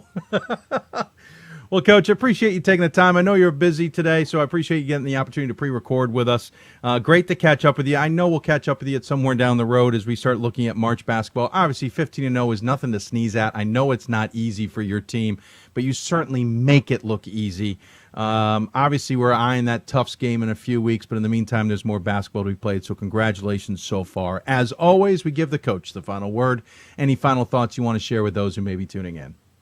No, like always, it's a pleasure speaking to you. You guys do a great job covering Division III basketball. So keep it going, and hopefully we'll talk to you again sometime this year. Definitely. Thank you, Coach. Coach Gromacki joining us from Amherst. Again, the purple and white are 15-0 on the season, 3-0 NESCAC play. Big game against Bowdoin coming up this weekend, along with Colby. Obviously, the trip to Maine for those. And we got Tufts looming, but it's still a few weeks away. That will be a big matchup. By the way, if you want to see some of these semifinalists, Aces, Amethysts, for example, Hawks, Irradiants, Luminaries, Mammoths, you should check them out on Amherst's website. It's an interesting list, to say the least. Plenty more basketball to talk about when we come back. Plenty more. You're listening to Hoopsville, presented by D3Hoops.com from the WBCA NABC studios. More Hoopsville right after this. My name is Marcus Walker. I was All-State, won a state championship, a high school All-American, and played college and pro ball. I played because I love the game. I grind to be the best. I sweat because I put in work. I'm strong because I believe. When I want to bring it before game time, I come to the house that college basketball built, the CBE. No matter your skill, take it to another level. Elevate your game right here at the College Basketball Experience at Sprint Center. This is our It's On Us pledge. It's on us to make a personal commitment to help keep all people safe from sexual assault, regardless of race, gender, sexual orientation, or ability. Not to be bystanders to the problem, but to be leaders of the solution. We invite you to join us in this campaign by informing your campuses about the It's On Us mission. We've got more schools than Division I, more fans than Division II, and more upsets than March Madness. There's 800 programs with over 11,000 games leading to 2 national championships. And we've been covering it all for over a decade. From Eastern to Occidental, from Puget Sound to Piedmont, from Southwestern to the University of New England, and from Hope to Calvin. Nobody covers Division III basketball like we do. We're at D3Hoops.com at www.d3hoops.com. Cheer for the stumbles. The he shoulda had that's. And the tears that linger. For in those moments, greatness lies. There, you will find the provoked, the determined, the unified. It's in those moments that champions are born. Awesome, thanks. Welcome back to Hoopsville, everybody. Hope you're enjoying the show. If you got any questions for us, tweet us at D3Hoops or hashtag Hoopsville. Email us, hoopsville at d3hoops.com. Join us on Facebook, facebook.com/Hoopsville. Thanks again to Coach GP Gromacki for joining us. A couple of things, running a little bit behind, but we have 2 more segments still left. We got a segment on Central Region women's basketball, and of course we'll also talk Atlantic Region, mainly on the men's basketball side. That's all coming up, so we'll go a little into overtime, but not much. Last chance for any questions or you have for the mailbag segment. If you have them, send them to us now, or they won't make air. But again, if you listen to this on the podcast, whether it's iTunes or if it is SoundCloud, and you have a question you'd like us to answer, do send that to us. And we will answer it on a future show. That's the whole idea of the mailbag segment. It does not have to be specific to tonight's show. It can be about a show down the road. That is Hoopsville at d3hoops.com. All right, so let's talk more women's basketball. Let's talk about the Central Region. If you haven't been paying attention, the CCIW is having an interesting race so far. Wheaton's on top at 5-1, but they're not alone. They're tied with Illinois Wesleyan and Augustana. Augustana is 12-3 on the season. They have already outdone the win total for any year in recent history. They are off to a 12-3 start, as I mentioned. They are on top of the conference. The last time they finished in the top half of the conference was 2003. The last time they won the conference was 1993. Clearly, things on Rock Island on the women's side have changed. But what exactly has changed? Well, let's check with their head coach. Coach Mark Beinborn joins us here on the Hoopsville Hotline, sponsored by the City of Salem. Coach, welcome to Hoopsville. Thank you very much. Thanks for having us on. Appreciate it. So let's ask what has changed? 12-3. We haven't seen 12 wins out of this program in a very long time. Well, I think that I have some pretty good players to coach, and that helps. Our work ethic, the culture has definitely changed, and I think that's one of the things from day one when we took over that we discussed is we had to change the culture first, and then we had to start getting the right kids in. And, again, the kids have bought in. The chemistry is great, and the work that they put in the offseason has been tremendous. And conference, you've gotten a win over Whitewater this season in non-conference play. You've got a win against Central in non-conference play in Dubuque. Obviously, IAC is tough, and you know that as well. You also have a loss against Dubuque, unfortunately split with them. But then you got back on the horse and you beat North Central in what would be a low-scoring affair for them, 86-79, and then put 102 points up on Carroll. Obviously, we've got a lot ahead of us, and we'll get to that. But even with a 3-game losing streak, which could derail everything, you've gotten 2 wins back from that streak. This feels like the team's got a lot of confidence. Yeah, the kids that we have, even in the recruiting process, we recruited kids that came from winning programs, kids that were on ranked teams in state and so on. And we talked about it last year. We had a lot of close losses and a lot of freshmen playing in those games, and had a young, inexperienced group. And we knew they weren't discouraged by it. They just were determined to work harder. And they know how to win. They're confident down the stretch of close games. They're unselfish. They look for each other, and they believe, that they have a chance to win every night they step on the floor. Obviously, you got Illinois Wesleyan ahead of you, which we mentioned tied in the conference right now, and you've got Millikin after that. Then, interestingly enough, you got Illinois Wesleyan on the other side of that. Interesting scheduling in the CCIW this season. Home first against IW, then on the road. That all takes place in a span of a week. I know a lot of coaches who say, listen, we're just taking one game at a time. But how do you keep the players focused on one game at a time when so much is going well for you? I wish I had a great answer to that question. I think that every day all we talk about is right now. It is one game at a time. We know who's up next. We don't even talk about who's after that. We don't talk about what else is going on. We mention every day when we're in that gym on that court for an hour and a half that we're here to get better, and here's what we're preparing for, and this is what we need to do. And I think, again, when I talk about the buy-in, we're at a point where we're starting to hear a lot of things we repeat come out of the mouths of our players. And once you start getting to that point, and they're saying it to each other, they're reminding each other on the floor, and once you get to that point, I think that, again, their focus is in the right place, and I think it just helps because all they care about, they just want to go out and play. They love playing. They love playing together, and I think they're just focused on the task at hand each night. You've got 4 seniors on the squad, but just 1 junior. And when I look through the roster, I can't avoid seeing how many underclassmen are on this squad. No matter what this season turns out to be, those younger players are gaining this experience and maybe even changing the culture to understand, no, we are a winning organization now. We don't know it any other way, essentially. How important is it that those underclassmen are the ones who are helping kind of turn the direction of the ship?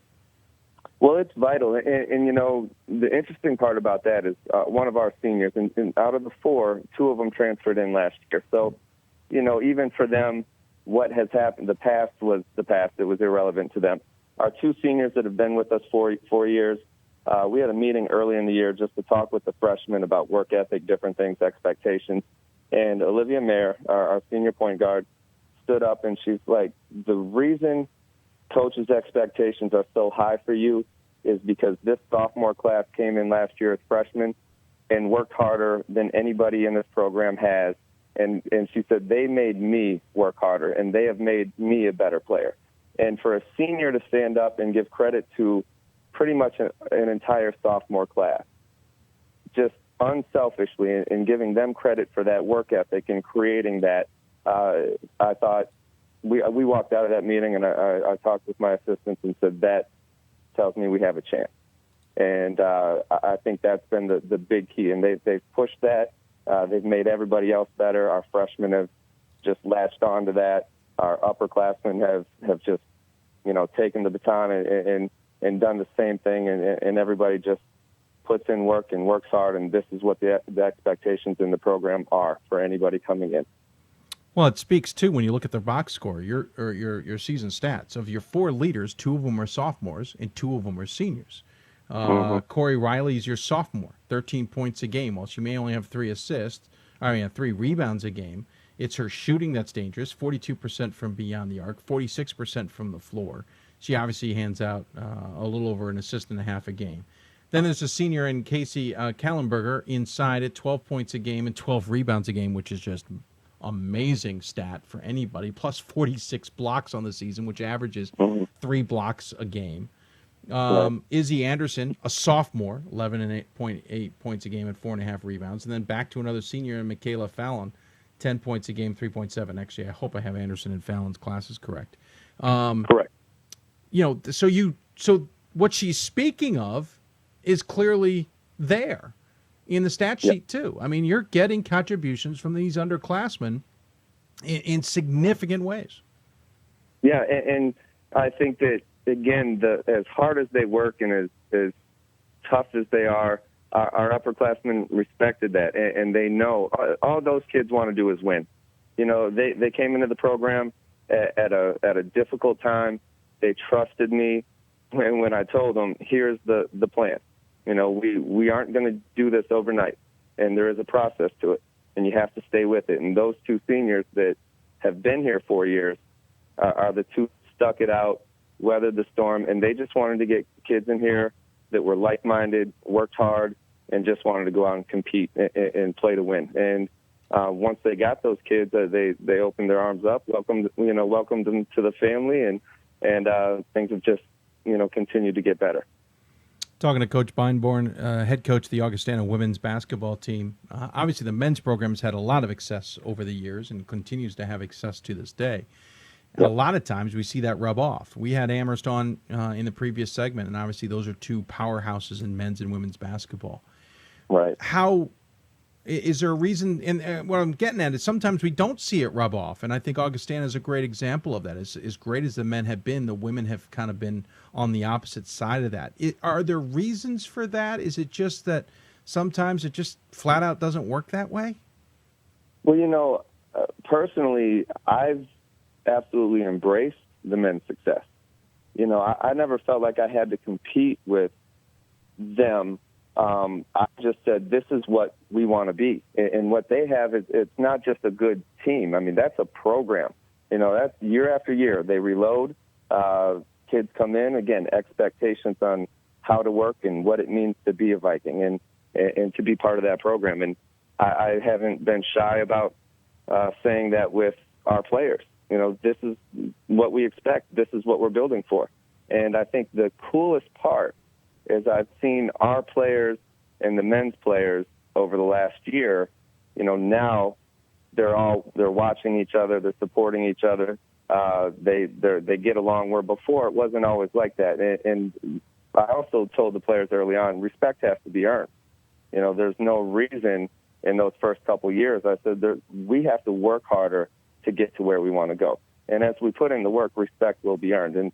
But like I said, I've absolutely embraced what they've done. I've watched in my early years. I sat and watched their practices. I have notes from watching Coach G's practices, and I'll continue to watch and get ideas. And so I've never shied away from his success. I think it's great their success is great across the board. If we're all successful in every program at Augie, the better environment and culture we have as a school. You were a two-time All-IIAC conference selection when you played at Dubuque. You were a two-time captain. You went on to play some semi-pro ball in Wisconsin after that. What drew you to the women's game? I just love to coach, and I had an opportunity when I was in Madison to help out at Edgewood with the women's program, and jumped on it. And it's coaching. I'll coach kids. I love our summer camps.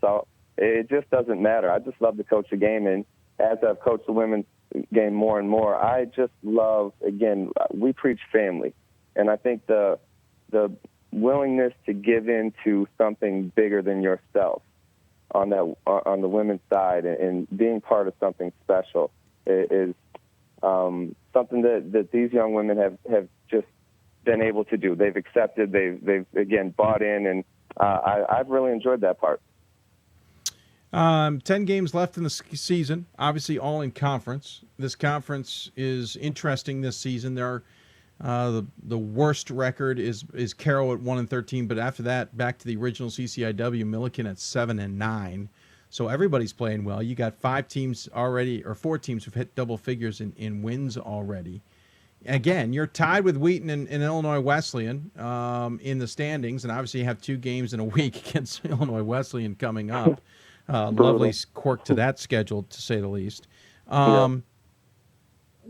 What should we expect from this race? I said it earlier. I hadn't finished in the top half since 03. Haven't won the conference since 93. Can this team do it this year? Can they pull it off? Or at least the goal is to get to the conference tournament.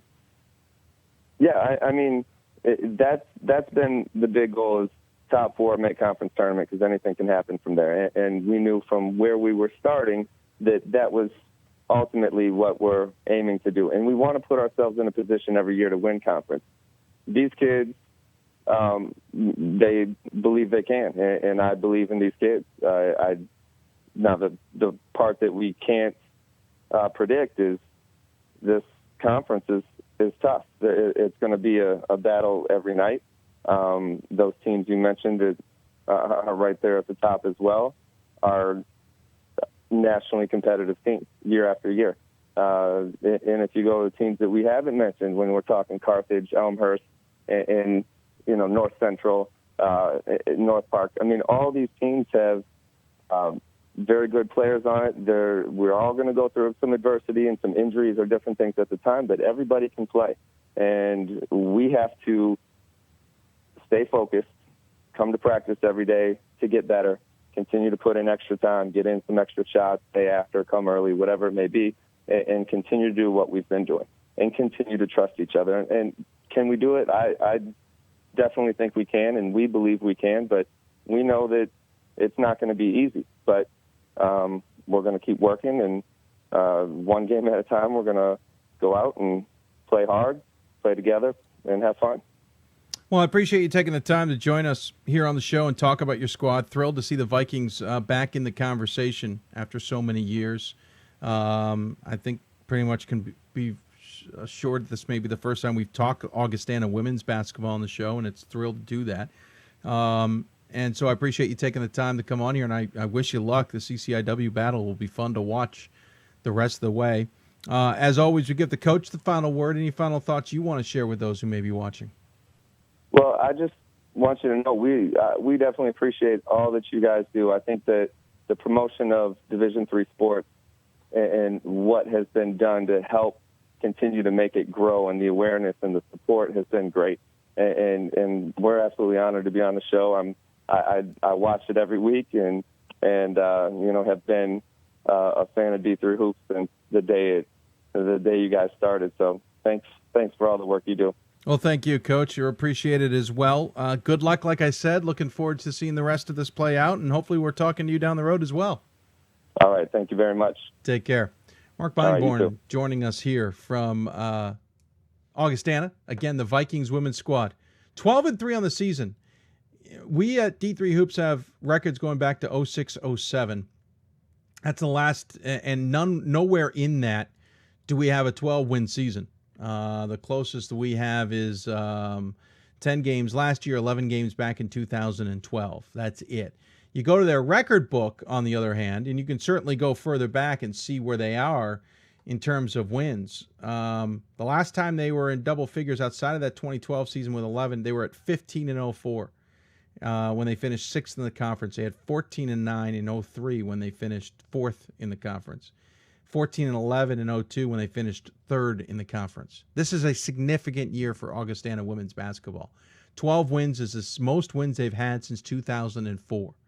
3 losses is the least they've had. They've never had a season where they lost less than 4. So this is a significant season playing out right now at Rock Island on the women's side. It'll be fun to watch how this plays out the rest of the way, and how the CCIW race with Illinois Wesleyan and Wheaton and the rest plays out as well. Thanks, Coach, for coming on the show. When we come back, we'll talk Atlantic Region. We'll talk to Ira Thor, Sports Information Director at New Jersey City. He got to watch a thriller yesterday against Ramapo. We'll talk about the rest of the NJAC and the rest of the Atlantic region with him as well. You're listening to Hoopsville, presented by D3Hoops.com from the WBCA NABC studios. More Hoopsville after this.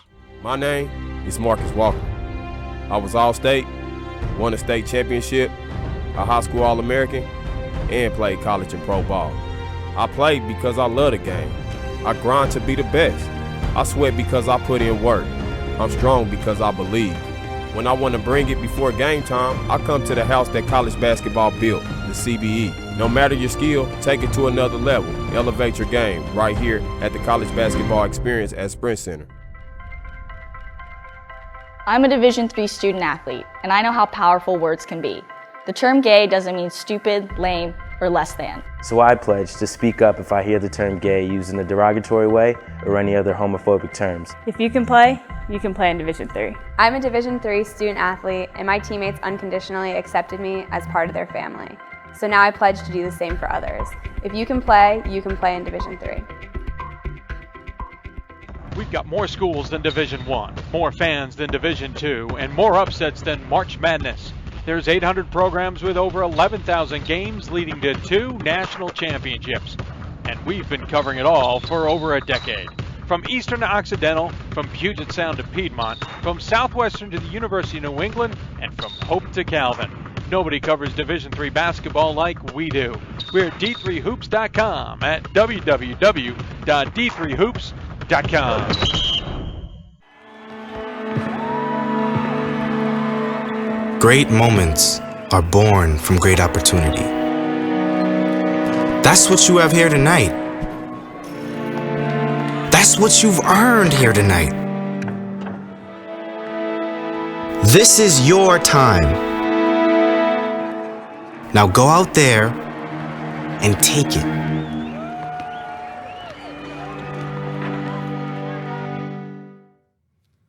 And welcome back to Hoopsville, everybody. Hope you're enjoying the show. If you got any questions, email us, hoopsville at d3hoops.com. Join us on Facebook, facebook.com/hoopsville.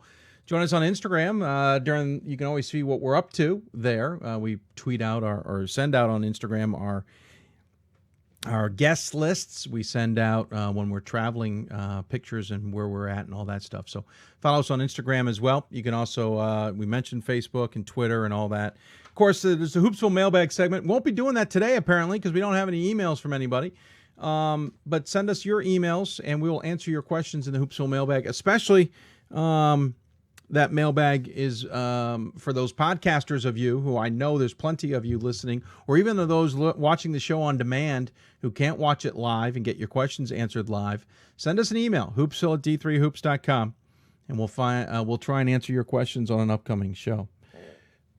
Going to jump back in the Atlantic region. We were hoping to talk to Newman's men's basketball coach here. Unable to do that. They're certainly one of the hotter teams in the region, despite taking a loss, as we mentioned last week, to Rutgers Camden 68-67. They went on to beat Immaculata 92-79 and Centenary 95-56. So they're 14-1.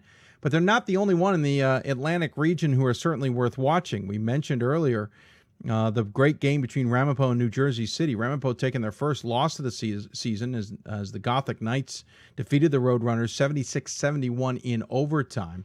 So we figured we'll start there, and we'll introduce you to our newest regional reporter from the Atlantic region. It's Ira Thor, Sports Information Director of New Jersey City, joining us on the City of Salem Hoopsville Hotline. Welcome in, Ira. Hey, Dave. Thanks for having me. Glad to be able to contribute to the show. I appreciate you taking the time. First and foremost, you saw a heck of a game yesterday between the Roadrunners and Gothic Knights, and obviously it lived up to the billing. I'll admit there was some of us like myself going, "Oh, please, just live up to it. You know, don't fall apart and not be what we hoped it would be." But it ended up being a pretty solid top 25 matchup. No, it was a fantastic game. The only negative part was that it was still with the kids off campus. They hadn't moved back in yet, so the crowd wasn't what it was earlier in the year when we played Newark and teams like that. But it was really a fantastic game, one of the better regular season games that I've been a part of in the 16 years I've been at the school. And ironically, I looking back in the records, it's actually the first time we ever had two ranked teams play on our home court at the same time. So it lived up to the billing, and I appreciate Gordon Mann coming up from the Philly area and broadcasting the game for us, and had a heck of an ending. And I mean, I tell you what, I thought we were going to pull away there at one point in the second half, and Ramapo, they, true to their ability, they at the end there kept battling back. We only scored one field goal in the final 8 minutes. Wow. And they scored Ramapo once we got to overtime. And we'll talk about how it got to overtime. But once we got to overtime, they scored the first 4 points and went up 65-61. And I'm thinking to myself, this may not end how we wanted it to. And we got a second win at the right time. Yeah, both teams are interesting. They both play really good defense. Ramapo maybe not as touted for it, but certainly plays solid defense. Both teams have the capabilities of changing gears if necessary and hitting the floor and hitting the accelerator if absolutely necessary. This was, though, more of a defensive struggle, 76-71 in overtime. I mean, that's a bit of a low-scoring affair. Well, this is what we do as a team. I know you had Coach Mark Brown on the program back in December. We got guys who could score on the Gothic Knights this year. Guys, a couple of them were back from last year. This team is about defense. I mean, if you look at the teams that we played this year that put up close to 90 points a game and how we've shut them all down, 20, 30, sometimes more points below their scoring average. It's what the team does. It's what Coach Brown preaches. They play a very frustrating, smothering style of defense. They switch a lot, and it gets, very difficult for teams to be able to adjust. The two losses that we've had in the league, Montclair last week, where we just didn't have it offensively, and and Coach Brown does not like to ever make excuses, but we had a lot of guys dealing with the flu. And then, as everybody knows, we lost that on the road at Stockton, 3-time defending conference champions on Wednesday, and we only had 2 healthy starters in the game. Two guys didn't even make the trip, and our point guard in the game was on one leg and spent the next day in an ice bath. So, we really only have one loss this year where, where we got beat because Baldwin Wallace beat us on the court that when we had 100% strength that day. The other 2 losses this year, we got beat by Montclair and Stockton. Great job by those 2 programs. And, it's tough to win when you don't have all your pieces, no matter how good of a team you are. This game here, what was notable was Ramapo. That was their lowest scoring total in regulation this year at 61 points, 61-61 at the end of regulation. And they finished with 71 points overall, which the only game they scored less than that this year was the Salisbury game. So you could see what kind of a defensive struggle it really was. You teased us about how this game got into overtime. Before we get to the rest of the end, Jack, do tell us. Well, as I mentioned earlier, we only scored once in the final 8 minutes. There was a big three-pointer by our sophomore guard, Shaquan Worthy. But that was it. And Ramapo, they were able to get a bunch of second-chance opportunities in the game. And then the final stretch, about 30 seconds left, we're up by 2. We had a chance to wind the clock down, and one of our freshmen, who was probably the front runner for Rookie of the Year in the league, made a mistake. he shot a little too early. We didn't burn enough clock, and it gave Ramapo enough time, and they got the ball back with about 27 seconds on the clock, went down the court. About 5-6 seconds to go, put up their first shot, missed. Tip did not go. Third opportunity, and Sultan Amino for Ramapo was there at the right time, put it in with that 2.1 on the clock, and sent it to OT at 61. So it was, great job by Ramapo and Coach McBreen's squad to persevere there. And in overtime, they scored the first two. What was notable in this game was Thomas Bonnicum, who's had a fantastic year for the Roadrunners, and he's shooting way over 50% on the year. We held him fairly in check. He still got his 17. He's still going to put up his points. Most of them were from the line. He shot just 5 of 15 from the field in the game, partially because he was matched up with Chiwe Wosu. He's a graduate student for us. He was the NJAC Defensive Player of the Year last year. He was one of the guys who did not play against Stockton. We had the flu. Still not at 100%, but he wasn't going to miss this game. The shot, Bonnicum hit a big shot, though, in the beginning of overtime, a nice turnaround jumper to give them the lead. And at that point, that's when things started to change a little bit. Jalen Harris for us, and Gordon Mann mentioned him in the national wrap-up yesterday. Harris is the big senior scorer for us. He's third in the league in scoring. He was just 2 of 9 from the field in the game, and then he just took the game over. He scored. We scored 15 in overtime. He had 9 of the 15. The other 6, and he was 4 for 4 from the field in OT. The other 6 points were scored by the point guard that I mentioned before, who was hurt against Stockton, Atta Robinson. And Robinson probably hit perhaps the biggest shot. We're up by 1, just a shade over a minute to go. 1 second on the shot clock. He hit a step-back 3 from the right arc. We go up by 4, and we're able to finish him off. So those 2 leaders combined for all 15 of the points in OT. But Jalen Harris, he really stepped up in a big spot. He's from Maryland, not too far from where you are. His family drove up, to watch the game this weekend, and he gave them a treat there. 4 for 4 in OT, and that was a big part of the win. What do we make? Go ahead. I would say both these teams, bro, I think proved, what we were all thinking anyway, that they deserve to be ranked. I hope, you and I obviously are both voters.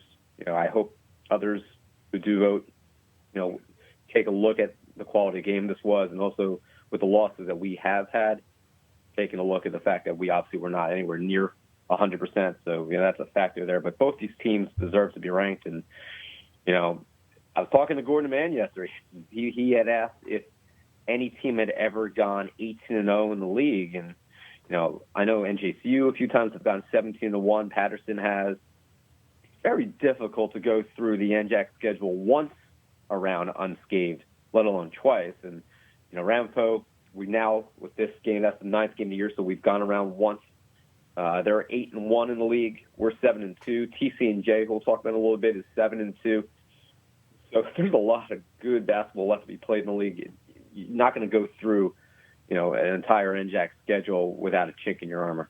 Yeah, I want to get to the rest of this conference, and obviously we got the other conferences to go to. So let's just quickly talk about this. Obviously, Ramapo's on top, 8-1 in conference, 14-1 overall. New Jersey City now sitting in second, tied with TCNJ at 7-2 in conference. TCNJ is one of those other teams that everyone has said is going to be good, but they're kind of lurking in 11-5. Montclair is a surprise right now at 8-7 and 5-3. The other surprise, Stockton, down at 9-5 and 4-4 in conference play. Obviously, it's hard to get through the conference without a chink in the armor, but at the same time, you got to be careful if you are a New Jersey City or you are a TCNJ. If you want to get out of this conference without winning it, if we're going to assume Ramapo takes the AQ, you got to almost stop the bleeding a little bit here because you can't take too many more losses. Is this conference capable of at least getting a couple that rise to the top and separate themselves? I thought all year this year would be the year that this was a 2-team bid in the NCAA. You and I talked last year. I kind of thought that we deserved after we were NJC, we were the regular season champions and got upset by TCNJ in the semis at home, and I still thought we deserved to be in the postseason last year. Didn't get that at-large bid, and they went on to win the ECACs. But I think there's enough talent, especially at the top of the league this year, to deserve at least 2 teams in the NCAA, regardless of who they are.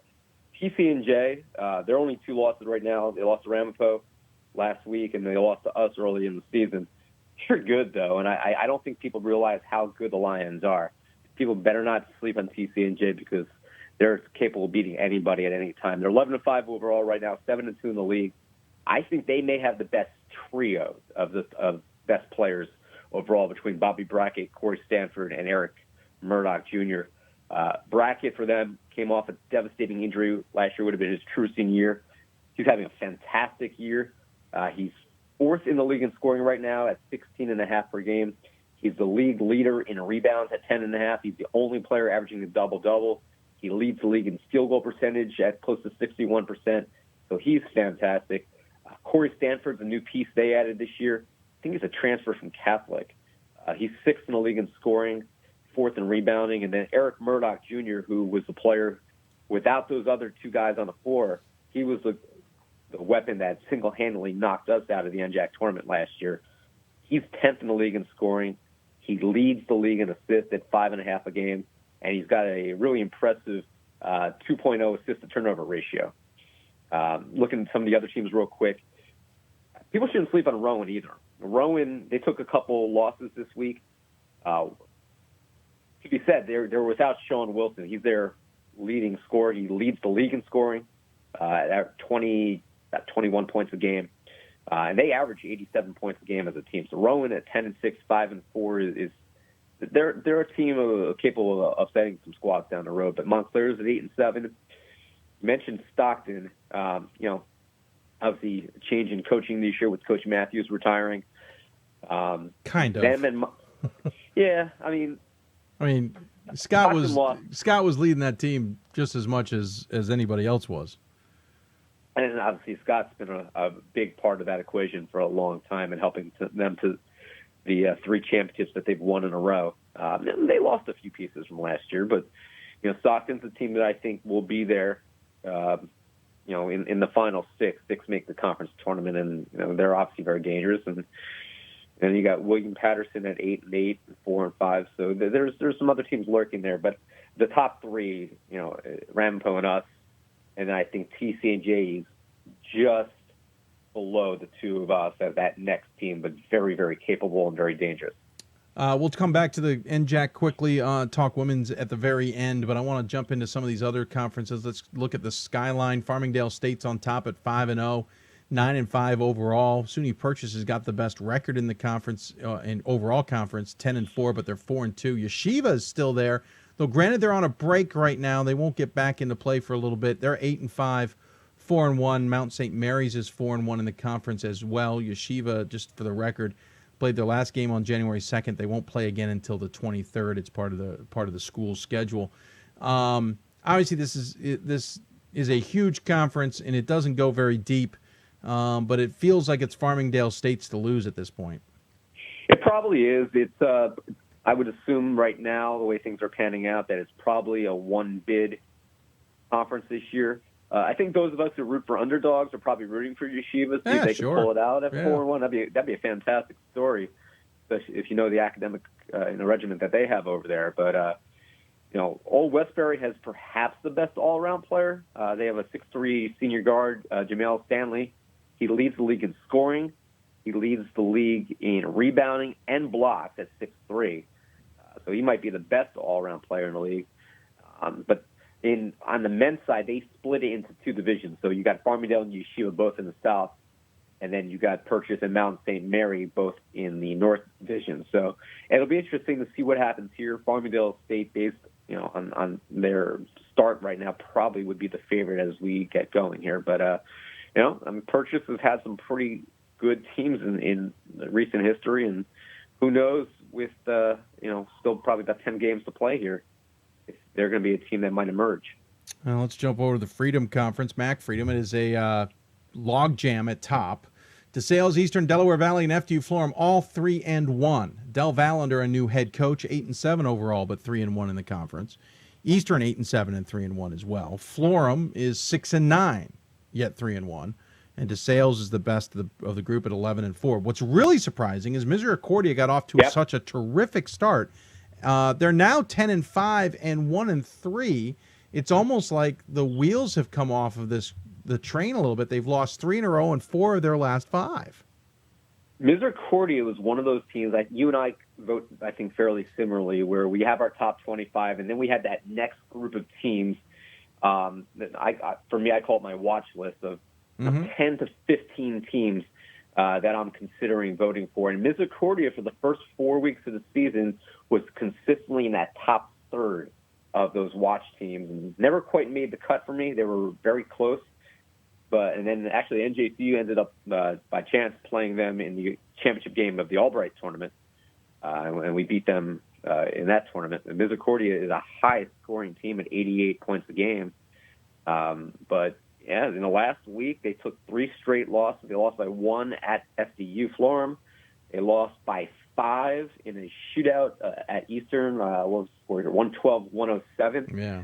And then they lost at home to Del Val, 83-70. So I'm not sure if I haven't been able to see if there's any injuries with Misericordia of the Cougars, but that's unlike what they've been playing earlier in the year. DeSales, though, is probably, and you mentioned them, DeSales right now, to me, is the team that I think stands out. They're second in the league at scoring at 81 points a game. They're first in scoring defense at 68. So DeSales, and they've obviously had some pretty good teams in recent years, might be the team that rises to the cream of the crop here. Yeah, it's going to be fascinating to watch this Freedom Race. What's the sad part for Misericordia is they've lost to teams that are now ahead of them in the conference. So they're going to have to dig themselves out of a hole to make the 4-team conference tournament. They're currently sitting in 6th, tied with Wilkes, with Kings behind them at 0-4. So that's going to be a race that's going to be fun to watch. Cuniac's got an interesting race. Staten Island, who's 10-6 overall, is 8-0 in the conference. Baruch is 12-4 and 6-2. They're tied with CCNY, who's also at 6-2. This one looks confusing, to be honest. I'm not really sure what to make of the Cuniac this year.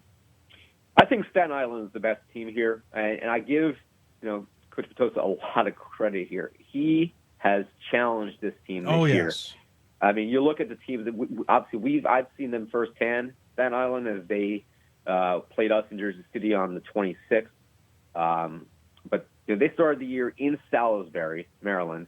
They lost to Salisbury 83-65. They finished 4th in that tournament, but that was a tournament that featured Salisbury, Johns Hopkins, and Cabrini. Yeah. So they definitely challenged themselves. They played Stevens in December. Stevens usually is a pretty good side. One of their losses, I don't think people realize, is on the island, on Staten Island, to Wagner, D1 team. They lost by 50, but that's one of their losses here on the schedule here overall. They're 10-6, and then they had a pretty competitive tournament. Their Tournament of Heroes that they host every year. We've been in the past. It's usually a well-run, competitive tournament. They beat Bridgewater in the first round of that. Then they lost to Middlebury, who's obviously nationally ranked, 70-59 in the final there. So, Staten Island, 8-0 in the league right now. I think you have to credit the fact that they played a tough schedule out of conference, to the fact that they're winning all of their games and doing so with pretty wide margins within the league right now. Baruch and CCNY at 6-2. Baruch is probably the next best of the bunch. But again, I think this also, like the Skyline this year, probably is a one-bid league, and I would be very surprised if it's not Staten Island. And then you got the the CSAC. Newman's on top. They just took their first loss of the season, as we mentioned earlier in the week, to Rutgers Camden, who then went on to lose 2 in a row. Rutgers Camden's had a tough season, but Newman's 8-0 in the conference, 14-1 overall. Cabrini is behind them a game and a half at 6-1, 10-4. Gwynedd Mercy's 2 games back at 6-2, 12-3 overall. Those are certainly the 3 that they're rising to the top. Of course, Gwynedd Mercy last year made that upset Marietta in the first round, and then had a great battle with Oswego in the second round of the tournament. Rosemont and Immaculata are at 5-3, so they're lurking, but they're both 7-8 overall. And Rosemont, I know, lost yesterday. Newman is certainly what everybody said was going to win the conference. Is that the take we should take when we're at this point in the season still? I think they're the best team still. I think that loss to Rutgers Camden left a lot of us scratching our heads, especially those of us who are considering where, if anywhere, they belong in the top 25 poll. That's going to weigh heavily on my decision making when I vote tonight. I mean, Rutgers Camden was 0-14 at the time. That's a loss that if you're a nationally ranked team, I don't care. Though nearly where beat you Ramapo. stand. Yeah, well, Rutgers Camden, the credit to them, they're playing much better basketball right now, but they were still 0-14. Yeah. If you're a 14-0 team, 13-0 team, you cannot be losing to a team that has not won a game yet. If you're going to take a loss to a 500 team, I think that's a little more understandable. That you can't have your first loss to a team that has not won a game yet. With that said, they're still 8-0 in the league. It's a league that, in recent years has obviously made deep runs in the NCAA tournament with Cabrini. And, I think it's 6-1. I don't know what to make of Cabrini right now. They're 10-4 overall. They've won their last 3 games. Obviously Gwen Mercy with the success that they had last year in the NCAA could also be there. But I do think right now that Newman is going to be challenged by anybody within the league. Cabrini probably would be the front runner, and they put up the record right now to justify that. It's going to be fascinating. Yeah, I need to do a little more of a deep dive on Newman to get a better sense of what's going on there. But this conference is clearly not over. We'll figure out how it plays out. And then quickly, we love to cover about all the women in the Atlantic region, but we've had a lot of the women's guests on recently, and we'll get back to it. But because you're out of the NJAC, I did want to get your take on it. Montclair State also took the Ramapo experience this weekend by losing for the first time. They're now tied with Kane at 7-1 overall. Kane is 10-5 overall, while Montclair State is 14-1. I should say 7-1 in conference. Kane kind of returning after years of well, we won't go into it, but they were in the naughty list. Stockton is 6-2. They've lost 2 here this week. Struggling a little bit, though they beat New Jersey City, where I know you saw them. They're 11-4, and then there's Rowan, TCNJ, and the rest. The top of this has gotten interesting, and Kane has reemerged in the mix for the first time in several years. I think Kane is the biggest surprise here. Montclair going in, you knew pretty much what you had at the Red Hawks. Karen Harvey's team is always very well coached. She always has, gets the most out of the Red Hawks. I personally still feel that Stockton is the team that's going to win this league. I just have a feeling about the Ospreys this year. I think with Naja Treadwell and Sasha Williams, they have a lot of size. They average almost 7 blocks a game as a team. And they're still very young. They only have 2 seniors, Stockton does, one of whom starts. At 11-4, 6-2. I think down the stretch, they're the team that's possibly going to come out of this.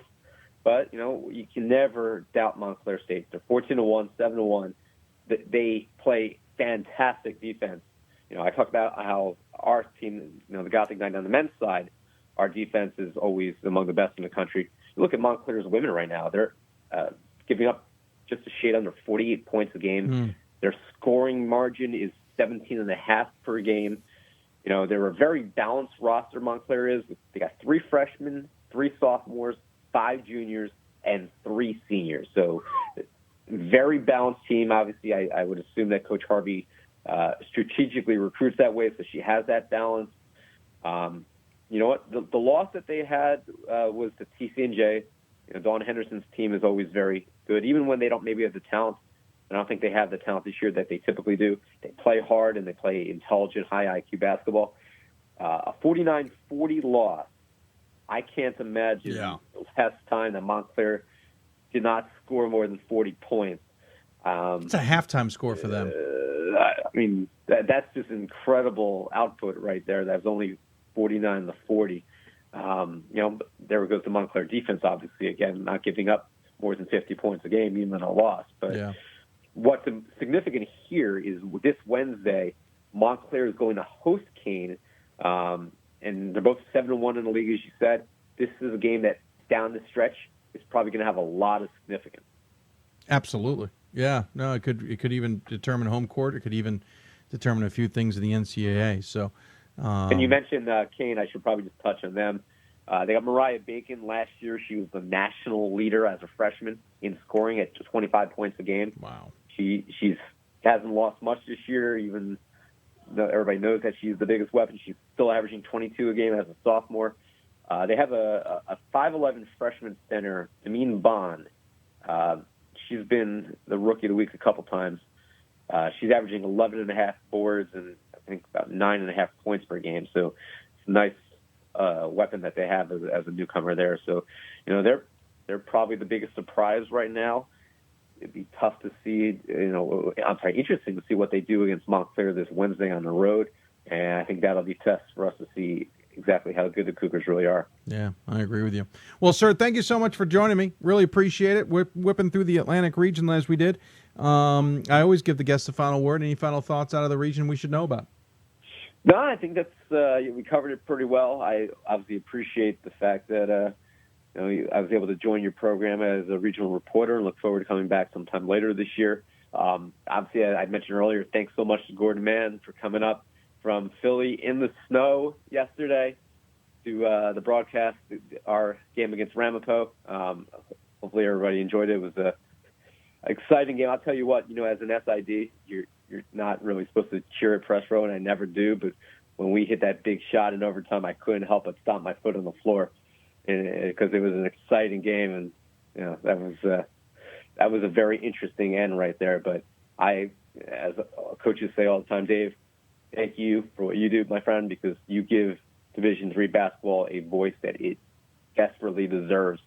And I don't think you get enough credit for all the work that you do. So thank you. Well, thank you, Ira. I appreciate it. We'll get you on, obviously, later in the season to whip through it again and get an idea of what's going on. But at least you got a good game to watch there on Saturday, and we'll look forward to the rematch, obviously, up at Ramapo. And have fun the rest of the season, sir. Thanks, my friend. Take care. Ira Thor, again, joining us on the City of Salem Hoopsville Hotline. Appreciate him taking the time to whip through the conferences in the Atlantic. I think the Atlantic's a little bit just more complicated than people realize. There's a lot of good teams in there, especially on the men's side. Women's side, I think, is going to be fascinating to watch, too. We didn't give it a lot of time there. We've had a lot of women's guests on. That's kind of the reasoning. We'll do that again. We'll get more regional reporters. I say that often, and I know I fall flat on that, but we will do our best to get more regional reporters on the show down the road as well. We're going to wrap things up here. I want to thank our guests for coming on, but we'll do that momentarily. I want to give you a couple notes. Don't forget, again, we're on the air every Thursday and Sunday night, 7 o'clock every one of those nights, except for the 2 occasions coming up. The first will be the Hoopsville Marathon on February 2nd. We will hit the air at 10 a.m. Eastern, and we will go until 10 p.m. Eastern. We are starting to work on our guest list for that and look forward to talking Division III basketball in all facets during that show. It'll coincide with our fundraising efforts as it has for the last 3 years. We are working to finalize our fundraiser and get it running once again, and we hope that if you think we do a good enough job and deserve some assistance from yourself, that you would do so kindly. Also, the other show that we will not go on at 7 o'clock will be following that on Sunday, Super Bowl Sunday, the 5th of February. We will not go on at 7 o'clock because everybody wants to see the game. We're not that crazy. We'll go on earlier in the day, like 1 or 2 o'clock in the afternoon, that time to be decided, so stay tuned. Other note, you'll notice our studio. It's in a little disarray. You may not notice it as much as I do, but we are going to be reorganizing the studio. If you have anything, if you're a team and want to send us any paraphernalia to decorate the studio, please do so. Email us or tweet us, and we'll get you the information to send so we can decorate the studio just a little bit more. We do have a few things, like New Jersey City and Ramapo have sent us jerseys. We are going to get those hung up here in the near future. Again, thanks to our guests for coming on the show. We really appreciate them taking the time. And, of course, their sports information directors for helping us as well. And, of course, they start with Carol Jew, the women's head coach at Chapman, who was in our WBCA Center Court segment. Claude Shields, the men's coach from William Peace. G.P. Gromacki from Amherst women's basketball. And Mark Beinborn from Augustana women's basketball as well. And, of course, thanks to Ira Thor for the Atlantic region report as well. And, of course, we have all the SIDs of those 4 institutions as well to thank. Don't forget, Thursday we'll be on the air 7 o'clock Eastern time. We'll talk primarily East, Mid-Atlantic, Great Lakes, and West regions, but we'll also have the NABC Coaches Corner. If you have guest ideas you think we should talk to, email us or tweet us. If you have a question for us, email us in the mailbag. Hoopsville at d3hoops.com, and much more. Top 25 should be interesting on both the men and women tomorrow. We talked about the men's and why, with so many losses, how it could be an interesting challenge. But even on the women's side, there were 6 losses in the top 25, which is a lot for them. But in the receiving votes category, there was another 8 losses, and 2 teams took 2 losses.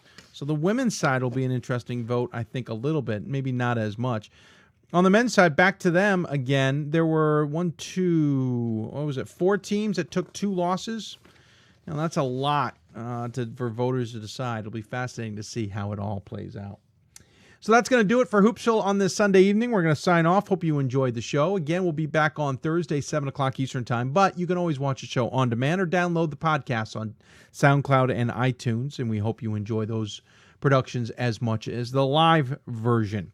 Again, don't forget to email us, hoopsville at d3hoops.com. If you have any Division III basketball questions, we'd be happy to answer them. Thanks to all the guests again for coming on. Thank you for tuning in. We hope you enjoyed it. You've been listening to Hoopsville, presented by d3hoops.com from the WBCA NABC studios. We'll be back with more Hoopsville on Thursday evening. In the meantime, enjoy a good game of Division III basketball, whether in person or online. It's good, it's fun, and we're having a great season. So enjoy it. Back with more on Thursday. Good night, everybody.